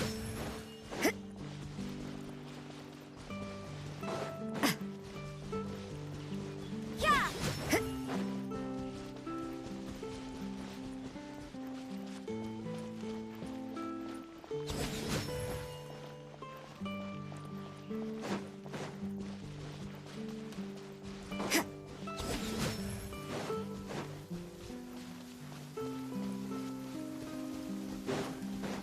You can't run!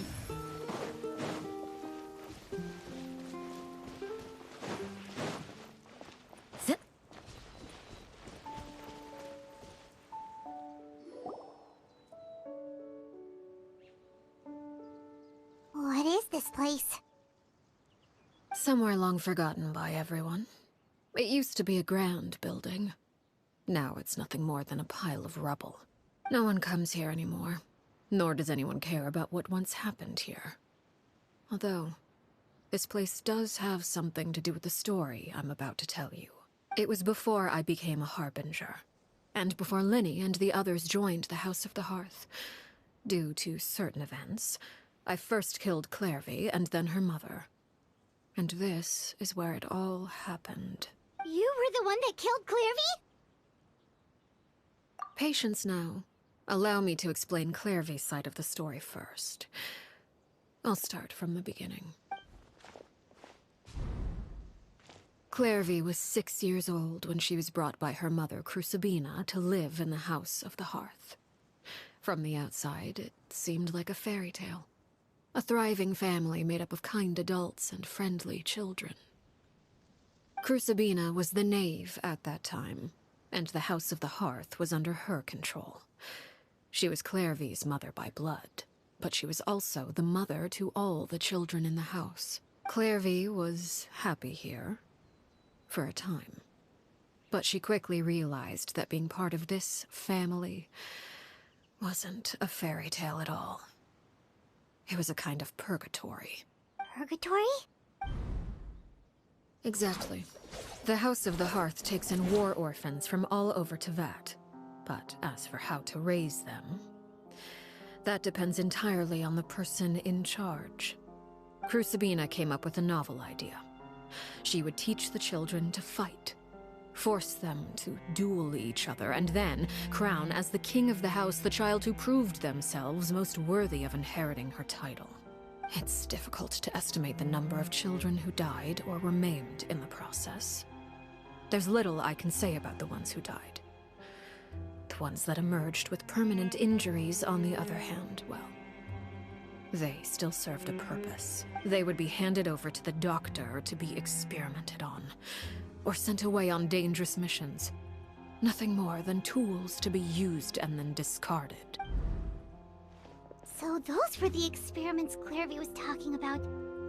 But what actually happened to her?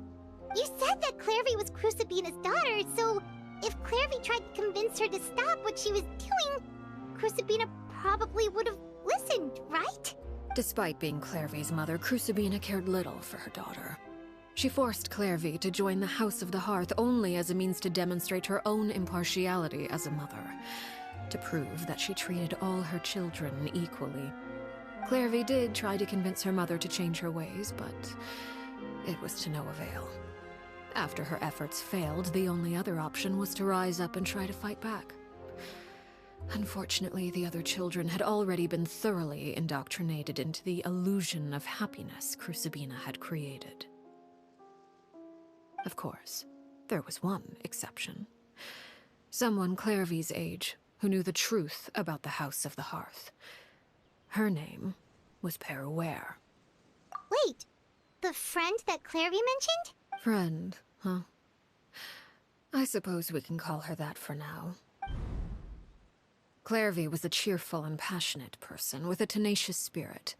Peruere, on the other hand, was rather cold-blooded. Her cold-blooded nature allowed her to see through Crucibina's facade. Yet, it was also this cold-bloodedness that prevented her from acting against it. At least at first. While Clairvy longed for freedom, Peruere was convinced that, amid all the fighting and violence, she would make it until the end. Despite their differences, the two became fast friends, united by their knowledge of the truth. Clairvy told Peruere that she hoped to create a real family, where no one would be killed or sacrificed. There may have been a certain naivete to her ideas, but Clairvy proved her determination many times over. She tried countless times to run away, ask for help, or expose the truth. But her efforts only earned her beating after beating. The only thing that kept her going was her strength of will. Even with her body racked with pain, she would still stand on her tiptoes and open the window at night. She and Peruere would look out at the moon together, a fierce longing for freedom shining in her eyes. But one day that light simply vanished. Oh no. What happened? Her hopelessness resulted from a culmination of things. 10 years had passed. 10 years worth of failure after failure. She and Peruere weren't children anymore, but finding any chance to escape still seemed as hopeless as ever.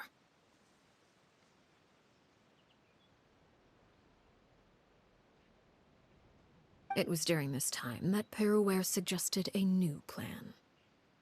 If escaping was out of the question, why not take down the very person sitting on top of this throne of lies? Mother herself.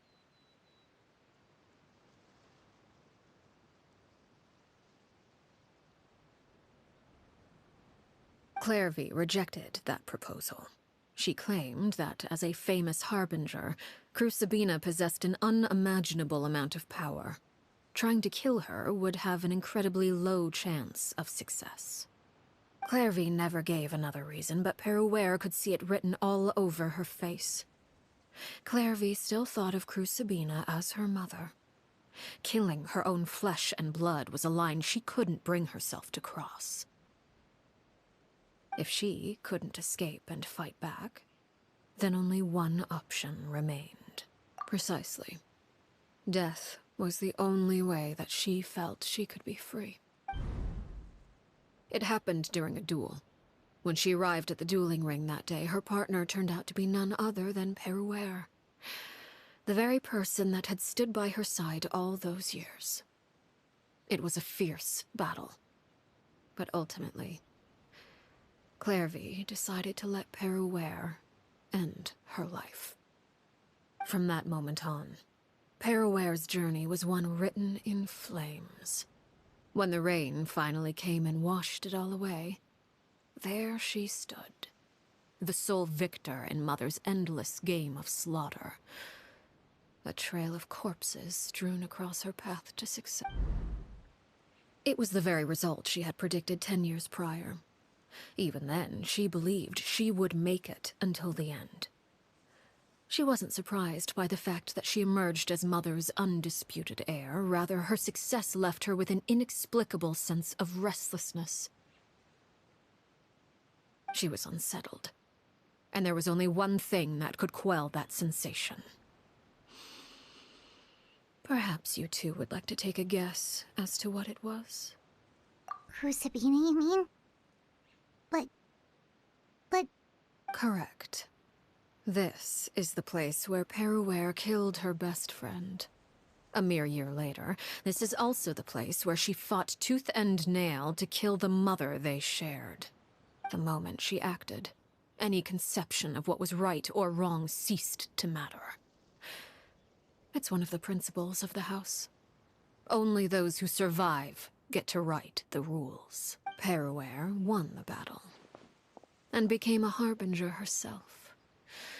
After which Her Majesty, the Tsaritsa, bestowed upon her a new name. Arlecchino. So the Perry Clairvy was talking about... It was you all along. You're Peruere. Arlecchino is just a name you got later. I left that name behind long ago. I must say, hearing it now does bring back memories. After I defeated Crucibina, the moniker of Mother died with her. I chose to forego the title she called herself, and even chose to give up my own name. I rebuilt the House of the Hearth under a new identity. Not only as Arlecchino, but as father. And that is where the story ends. Any more questions? Yeah. Based on what you just told us, Clairvy wasn't a little kid when she was killed. So the Clairvy we met... Was she really a spirit at all? I suppose you could call her an illusion born of flame. Her existence is like ashes to a fire. Something left over in the wake of blaze and ruin. You see, a certain power runs through my veins. It's not unlike a curse. My flames leave behind shadows of anything they consume. Of course, The chances of those shadows morphing into a sentient entity are exceedingly slim. Clairvy is a very special case. Clairvy died when she was 16 years old, but what emerged from the flames was her 6-year-old self. Her appearance wasn't the only thing affected. Most of her memories were lost to the blaze as well. Memory is a mysterious thing indeed. Losing a portion of your memories will alter your sense of self. Lose 10 years' worth, however, and it would be like living in the past. Like returning to a version of yourself that never grew up. No wonder Paimon got such a weird feeling when we were talking to her. Perhaps I should put it this way. Clairvy is someone trapped in time. It may seem like she exists with us in the present, but she truly lives in the confines of her own past. So if all of that is true, then you must have known about Clairvy for a long time. Indeed. She's a rather volatile and unstable entity. Sometimes she would look after the children. She's even saved some of their lives. But other times, she would hide from me and become obsessed with revealing the truth about the house to anyone who will listen. Shadows don't have the capacity to learn or grow. Any new information they encounter is quickly forgotten over time. Your attempts to expose Clairvy to sunlight. They failed, yes? The reason is actually quite simple. In Clairvy's mind, the house is impossible to escape, and it is this very perception that traps her there. But no matter. All I have to do is kill her again, and all will be resolved. I don't anticipate so much as a single speck of ash will be left behind this time. Wait! Paimon can understand why you might want her gone, but isn't there another way? So what if she's trapped in her 6-year-old self? She's still your friend! At least talk to her first! It's too late for that. She broke the rules, and now she must be punished. That goes for Filial and Nantoy as well. She's had quite the effect on them. I hope you understand. The difference between Crucibina and myself lies in our formulation of the rules, not our policy for enforcing them. Upholding the rules without question is a trait we both share, because that is how a household should be run. Is this really what you want to do? Whatever could you mean? Don't you want to say a proper goodbye at least? Whether as a killer or as a father, there are two things that must be avoided at all costs: anger and sorrow. Anger makes you impulsive. Sorrow causes you to waver. Well, it appears it's about time to proceed. Before we arrived, I told some of my well-behaved children to bring our troublemakers here by nightfall. I do believe I've kept my end of the deal. I gave your friends quite a bit more time. As for what happens now, we'll just have to wait and see.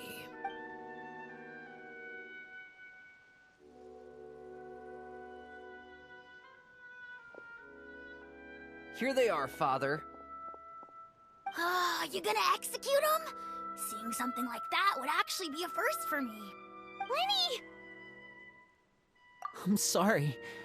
I heard about how you helped buy us more time. But I still failed. I couldn't find a way to fulfill her wish. Huh? Are you... Perry? Indeed, it's been a while, Clairvy. Perry! Shh. Stay right there. I'm sorry to postpone our reunion, but first I believe certain scores need settling.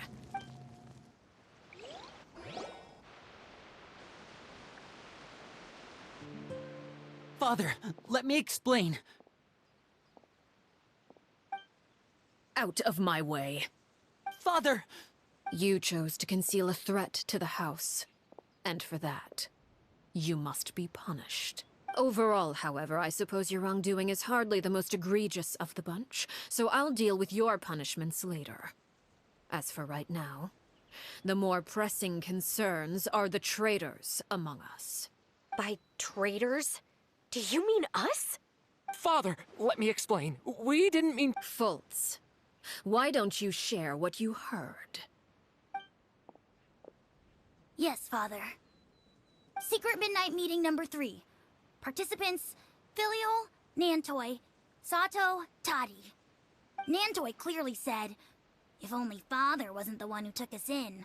Sato added, I'm sick of this life. I just want to live as a normal person. Filial was the worst of them all.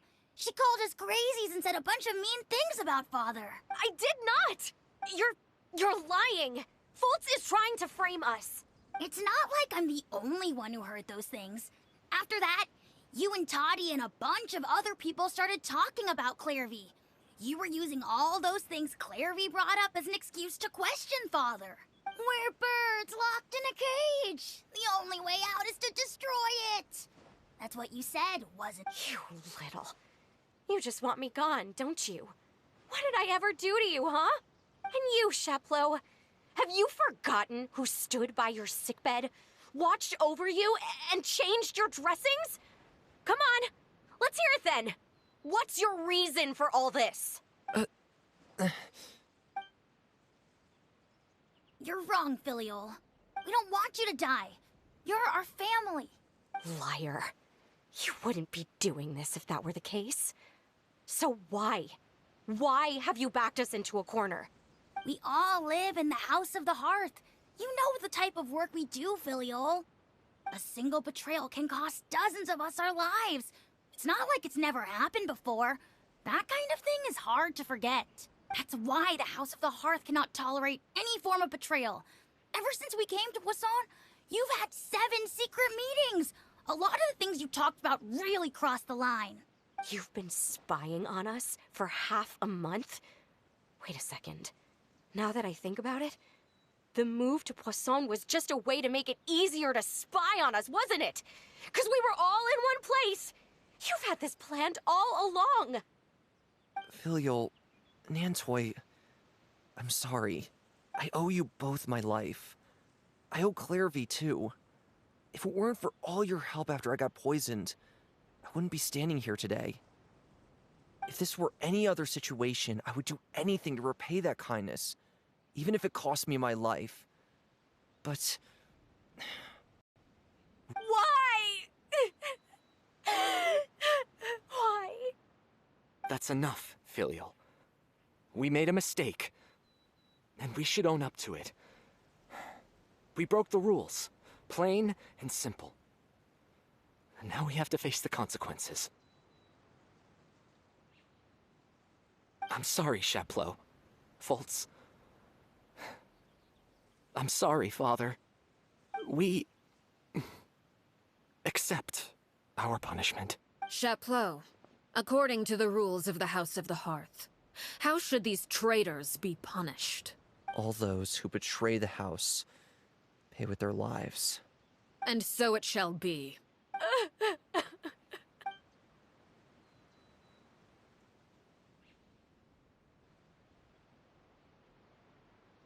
Father, please wait! Something you want to say, Linny? Please reconsider, Father. What Filial and the others did, does it really count as betrayal? We all come from broken families. From the very first day we joined the House of the Hearth, we wanted nothing more than to make it a real home. But the truth is, none of us know what a real home should look like. I'm not saying I have all the answers. All I know is this. Killing Filial and the others may uphold the rules, but doing so will only bring us further away from being a real family than we've ever been. So please, Father, please, reconsider. I agree with Linny. Father, please. Linny, you... I also agree with Linny. An order once given cannot be rescinded.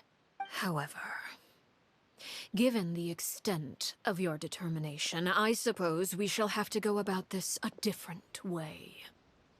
Draw your weapons and face me. Our weapons?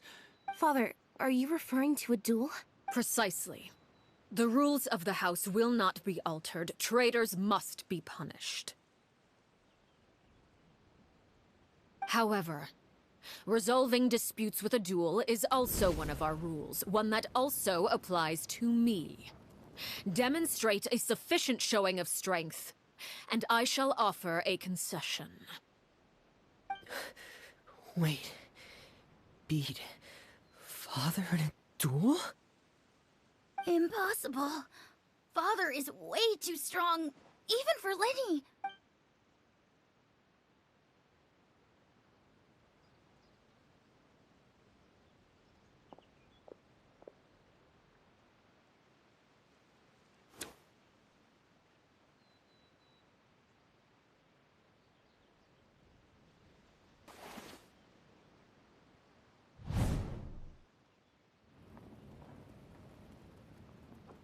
Did you hear that, Traveler? Lenny and the others have to duel the knave. What should we do?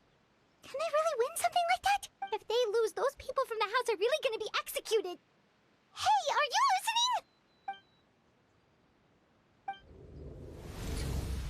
Don't you want to say a proper goodbye at least?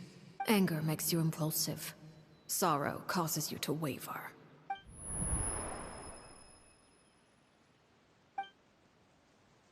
Oh. Looking at that expression on her face, she seems really serious about this. Guess that means there's no chance she's throwing the duel on purpose, huh? When guests are around, families are often on their best behavior. And any disputes are less likely to escalate. When the time comes, make the choice that you deem most appropriate in the situation, and lend your help to the House of the Hearth. What's wrong, Traveler? Hey, where are you going? Traveler? You're asking to join the duel against the knave? I'll allow it.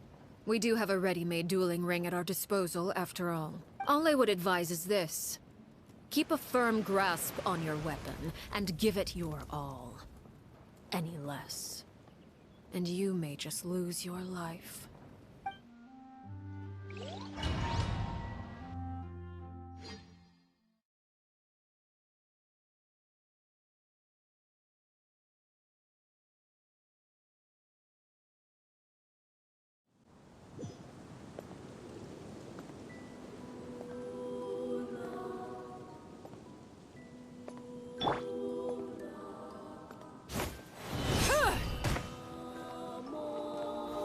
Gather! Lights out. How amusing. Leave the wounded to me! Now's our chance! With these rising flames! Is it my turn now?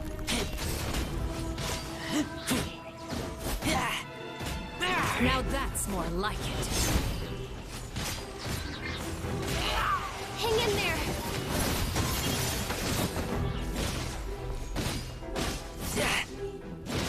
With the fall of darkness, This is destruction shall rise. Have a taste of purgatory. I really have to draw my blade. Look. Trapped like a bunch of helpless Stabilize. animals. How amusing. Let's keep going, team!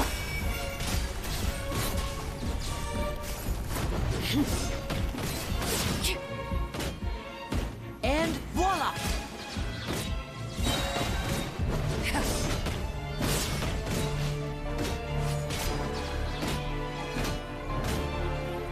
Is it my turn now? Spare your energy. Running is of little use. Father's even stronger than I Lie expected. tangled in a web.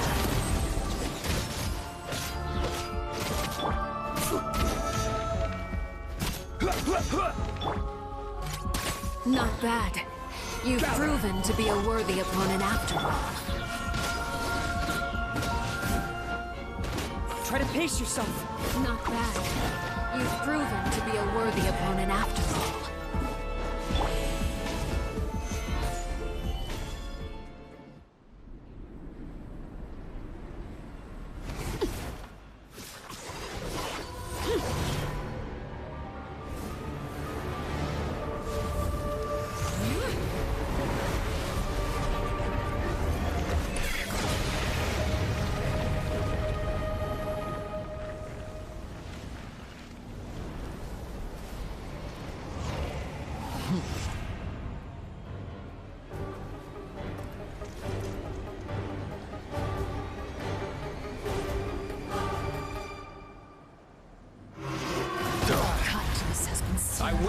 order. My blade is all that remains. Lights out. You can't run! Neutralizing threats! Now's our chance! Over here! Get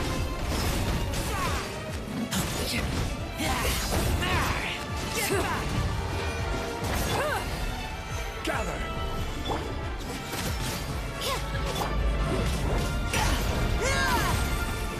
Watch out for Father's movements! Look out!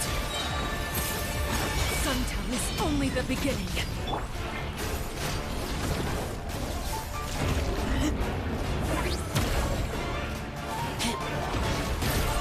Suntown is only the beginning.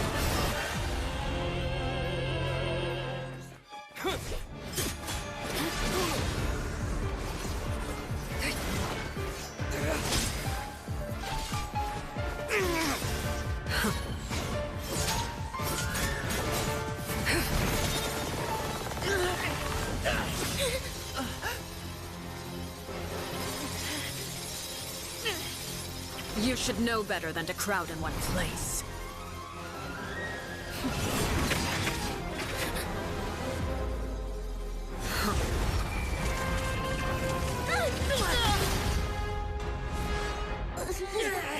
Oh, I know.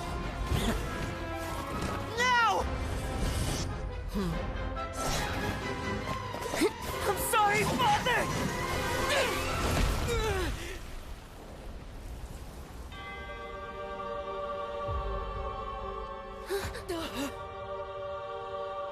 Sorry for what? This pitiful excuse for an attack.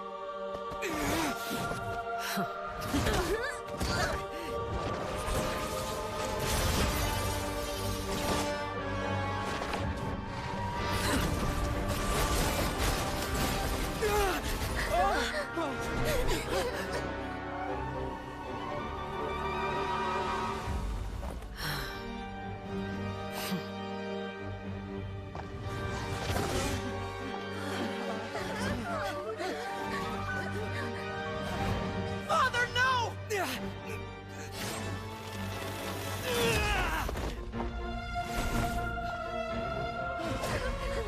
Made it out, did you? You're stronger than I expected.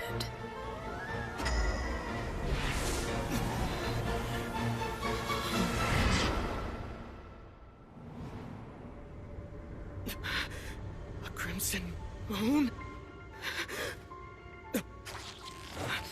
I can't move.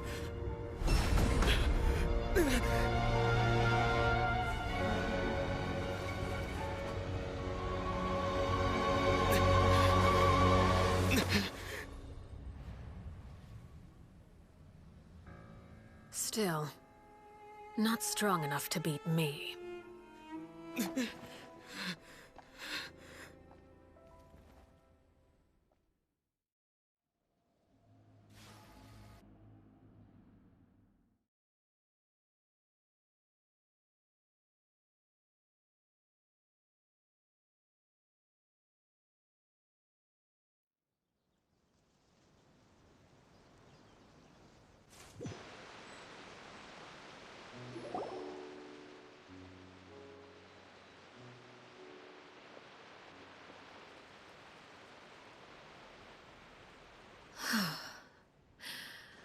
I believe we can end things here. It's not often that we get to enjoy the company of guests, after all. We wouldn't want things to get too out of hand. Brother, are you all right? Lenny! Given that I am the victor of this duel, as agreed, the punishment stands. No! I never thought things would end like... However, everyone involved in the duel demonstrated a remarkable level of strength and determination. In light of this, I'm prepared to change the method of execution. Elwar, the bottled flames I gave you for safekeeping. Do you still have them? Yes?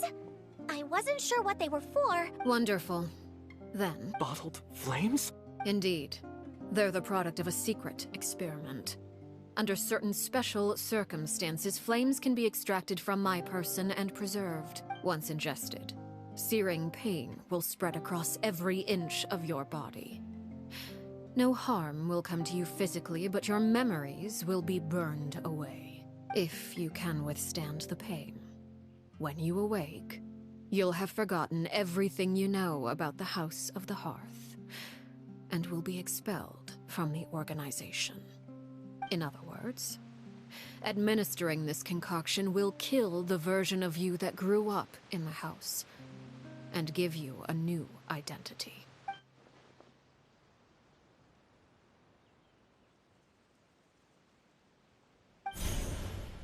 Memory is a mysterious thing indeed. Losing a portion of your memories will alter your sense of self.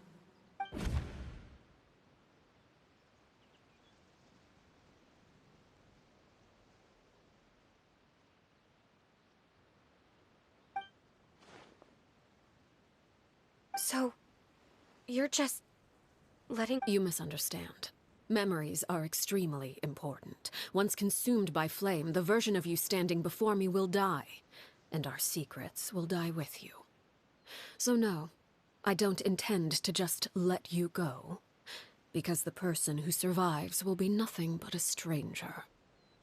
Even so, I won't have to live in fear anymore. I'm sorry, Father. I'm sorry I let you down. But I really— Don't cry, Filial. You haven't left the house yet, so there are still rules to be followed, yes? Remember what I taught you.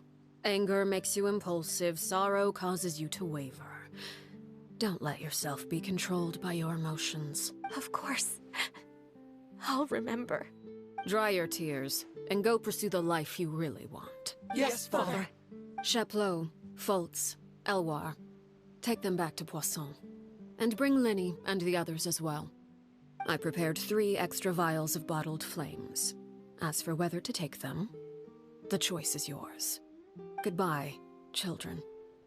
The next time we meet, I will no longer be your father. Thank you for all you've done for the house. I hope you have bright futures ahead of you.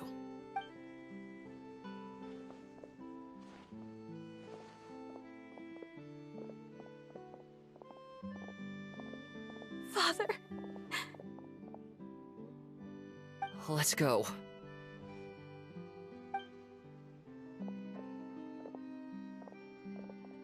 Here, grab my arm, Linny. I'll help you. Thank you.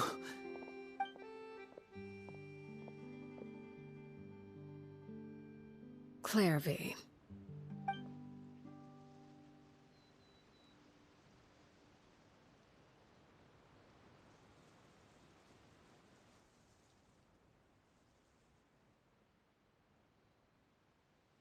Can we talk now? I've been waiting for a super long time. You really are Perry, aren't you? I haven't seen you in so long. How come you're all grown up? Wait, did I somehow travel to the future on accident? Or am I dreaming? What a long dream. Neither. You died, Clairvy. That's what happened. You could have at least sugarcoated it a little. Look, she's done speechless. Oh. Okay then. Huh? That's it? You accepted it just like that? Yep. If that's what Perry says happened, then I believe her. Perry wouldn't lie to me. Plus, I don't really need to know why I'm like this. I'm more curious about what happens in the future. If you're a harbinger now, Perry, that means Mother is gone, isn't she? Can you tell me about it? I want to know what happened to her. And to me. You never stopped trying to defy fate. At first, no one believed you. You could only vent your frustrations to the moon. In fact, you often sought comfort in the night sky. You wanted to see the aurora, so one night we promised each other we would go to Snezhnaya to see it together. Later on, you tried to run away, but you were brought back each time. Mother spared your life, but it wasn't out of kindness. Instead, she decided to make an example of you by slowly torturing you over time. That way, the other children would know what happens to traitors. Still, you never gave up. Mother hoped that through ruthless duel after ruthless duel, she would be able to crown an ultimate victor among the children she raised. But you called on everyone to unite, to fight to a draw in order to reduce casualties. Your efforts may have only delayed the inevitable, but still. You gave them hope. You tried everything you could think of, but every attempt ended in failure. Still, you never turned your sword on Crucibina, and you never turned it on me. On that gloomy day, you told me, "For the last 16 years of my life, I've done everything I can to fight for freedom. But now, I realize that the only freedom I truly possess is the freedom to choose to die." I never imagined I would say something like that. I must have been feeling really worn down. But somehow, I still think I understand. According to Mother's plan, only one of us was going to make it until the end. And I always hoped that person would be you. If I could do it all over again, I still don't think I would make a different choice. Even when I first met you, I knew you'd be able to do what I couldn't. Is that so? Even now, I'm not sure I truly understand what kind of freedom you were trying to pursue. But as the head of the House of the Hearth, and as the children's father, I've tried to give them the most basic of freedoms. The freedom to choose their own fate. It's something I discussed with the Iudex of Fontaine. The children who want to leave the house will have their memories wiped clean of all secrets pertaining to the organization. In return, they will be allowed to live a normal life in Fontaine without being prosecuted for their past. Of course, I won't simply hand freedom to them on a silver platter. They have to fight for it and prove themselves worthy of it. Only freedom that is earned has true value. That's more than enough. That's exactly the kind of life I was fighting for. You know, Perry, I think you're a pretty amazing king, and a really great father, too. I'm really happy that you're the one who took over the house. I guess I do have one regret, though. I still haven't seen the outside world. Well, it just so happens that our dear guests over here have been to many nations and traveled to countless places. Perhaps they would be willing to tell you what the outside world is like. Really? Of course! We've traveled all over the place. We've got so many stories, we could probably talk your ears off for 3 days straight!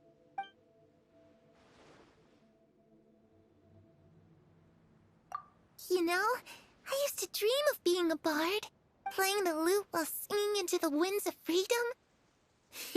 Even if there was no one there to listen, I would have continued to sing no matter what. Ah, that's where Mora comes from. I never knew that before. If I had some Mora, I would buy 3 new dresses. One for me, one for Perry, and one for Mother. It's just too bad Perry doesn't like wearing dresses. And Mother, she probably wouldn't accept something like that either. I guess I'd just have to keep them all for me then. I could wear a different one every day.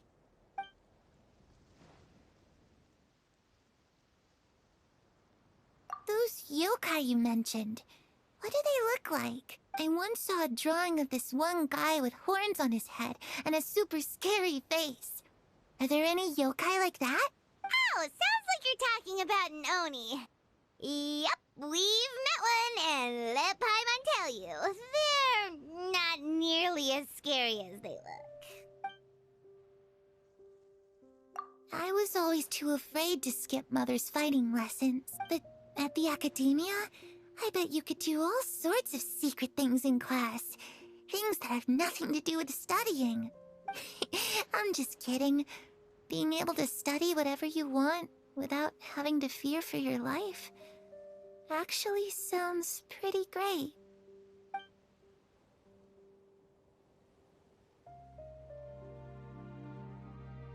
The situation was super dangerous. Lenny and Lynette were accused. Oh no! That must have been hard for all of you. What happened next? Don't worry. We were able to turn the situation around super quickly. Thanks to Detective Paimon, of course. How'd you do that? Come on, tell me. Okay, so it was like this. After the failed magic show, we rushed to the scene and...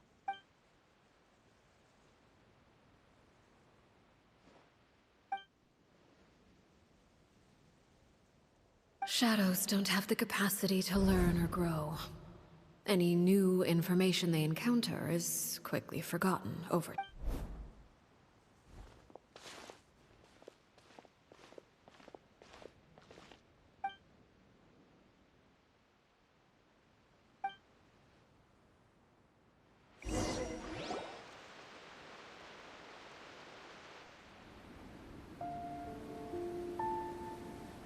Clairvy, you've worked tirelessly from the shadows to overthrow the House of the Hearth.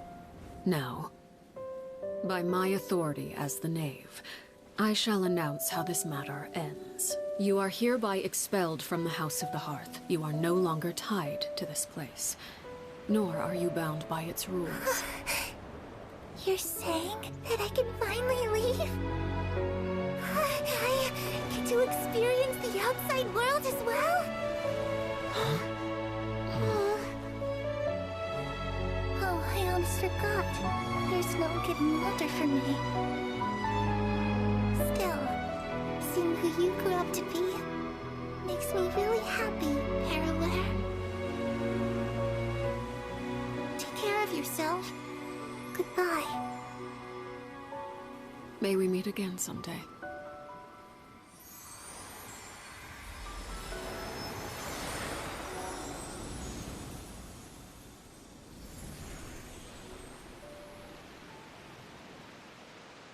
Clairvy.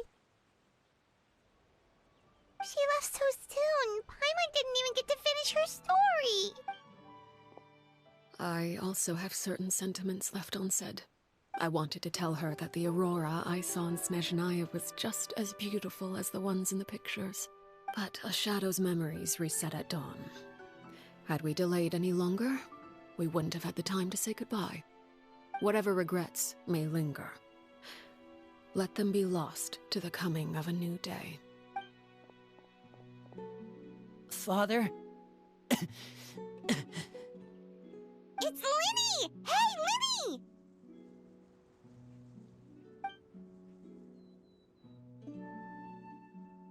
What is he doing back here? Let's go check...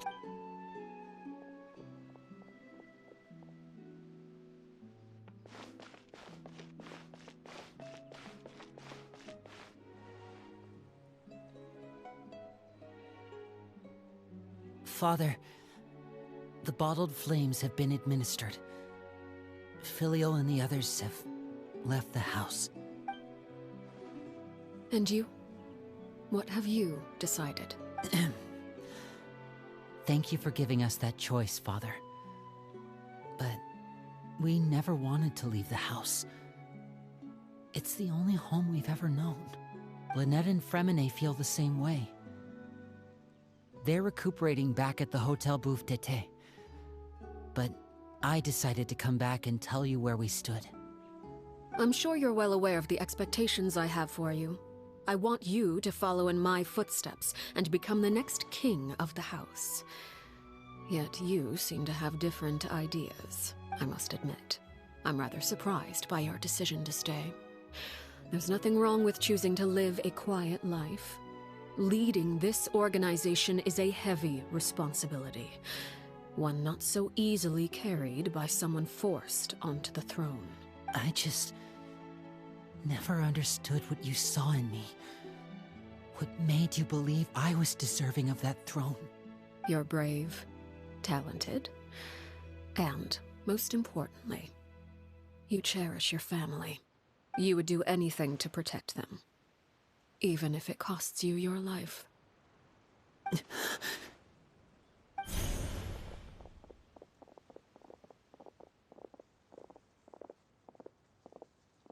Speaking up back there was so brave of you, Linny. It's all thanks to you that we were able to convince Father to back down. You're a hero, Linny. Hero? Father is the real hero. Had Father gone all out during the duel, there's no way I would have walked away with my life.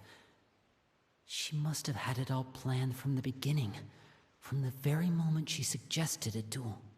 I'm not deserving of that title. I'm not strong enough, or smart enough. You're wrong. In my opinion, all you need to be deserving of the throne is conviction, and the necessary strength to act. We may have different ideas of what it means to be a family, but you can hardly be said to lack conviction. What you truly lack is strength.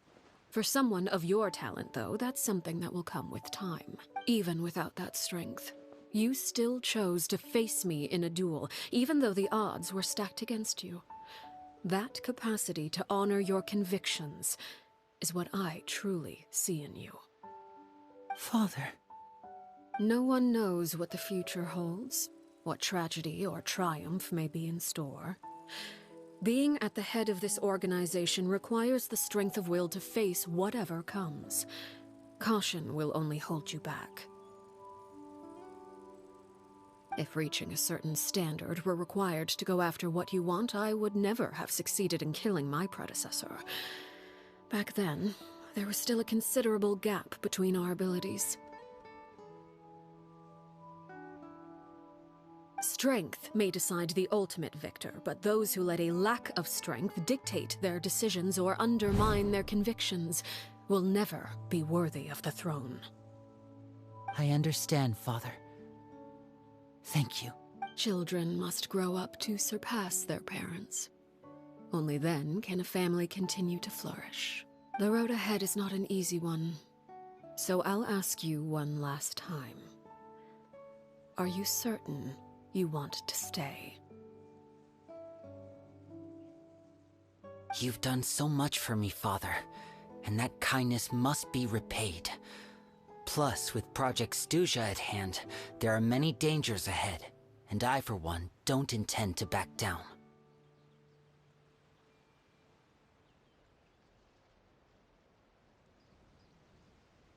Protecting my family at all costs. That's my conviction. Then you're welcome to stay.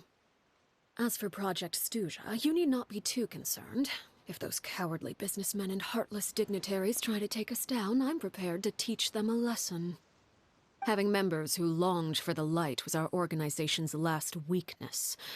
With those members no longer among our ranks, the House of the Hearth is like a spider hiding in the shadows. We need only wait for our prey to come to us. At present, our imperative is to use their plan to our advantage. In doing so, a crimson moon shall rise amid the frigid blizzards of winter. No demonstration of loyalty shall go unrewarded, and no sacrifice shall be in vain. As for the two of you, whether we meet again as friend or foe, I'll remember the camaraderie we shared in this moment. No matter how arduous the journey ahead, I hope we both reach our desired destination.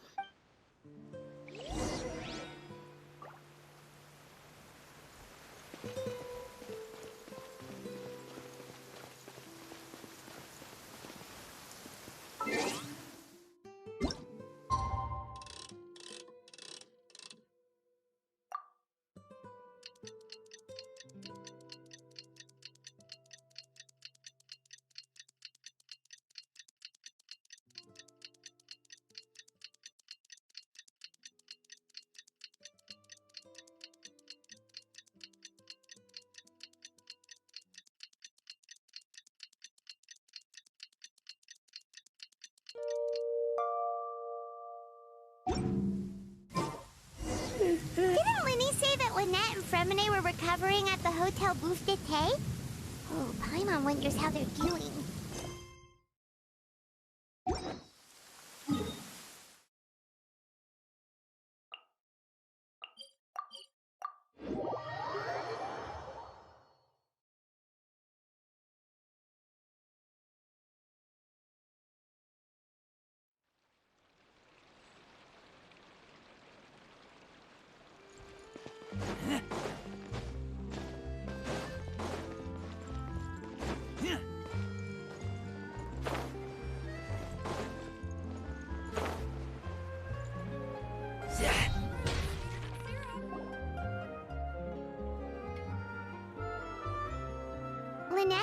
Fremine? How are you feeling? Much better. Whew, what a relief! What about you? Are you feeling alright? I knew you'd come out unscathed. Us, on the other hand, well, we've been bedridden for 2 days. I couldn't even turn over. Oh, and I wanted to ask, is Clairvy gone? Linny and the other members have left Poisson and returned to the House of the Hearth. According to him, there haven't been any more sightings of a spirit roaming the house. I see. I'm glad. Father came to check up on us 2 days ago and told us about what happened with Crucibina and Clairvy. Actually, I've met Crucibina before. Wait, what? You've met the former knave? Crucibina died a year after Clairvy. It was during the year between their deaths that I joined the House of the Hearth. Crucibina had an extremely cruel and radical way of doing things. While she was alive, the atmosphere in the house was suffocating. When I joined, though, the experiment she valued so much had already come to an end, and all the people involved, dead and injured alike, were gone. Crucibina never talked about the past with us newcomers. A couple of months after I joined, Father killed Crucibina and burned all her files. With that, the names of all the people subjected to her experiments, Clairvy included, were lost to the flames, along with the painful memories they represented.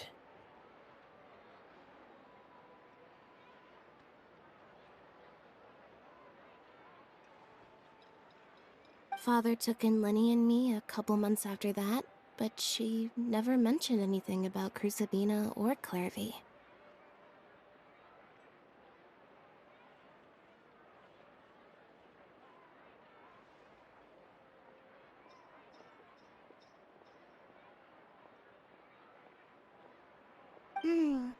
It really seems like something she was planning to keep to herself.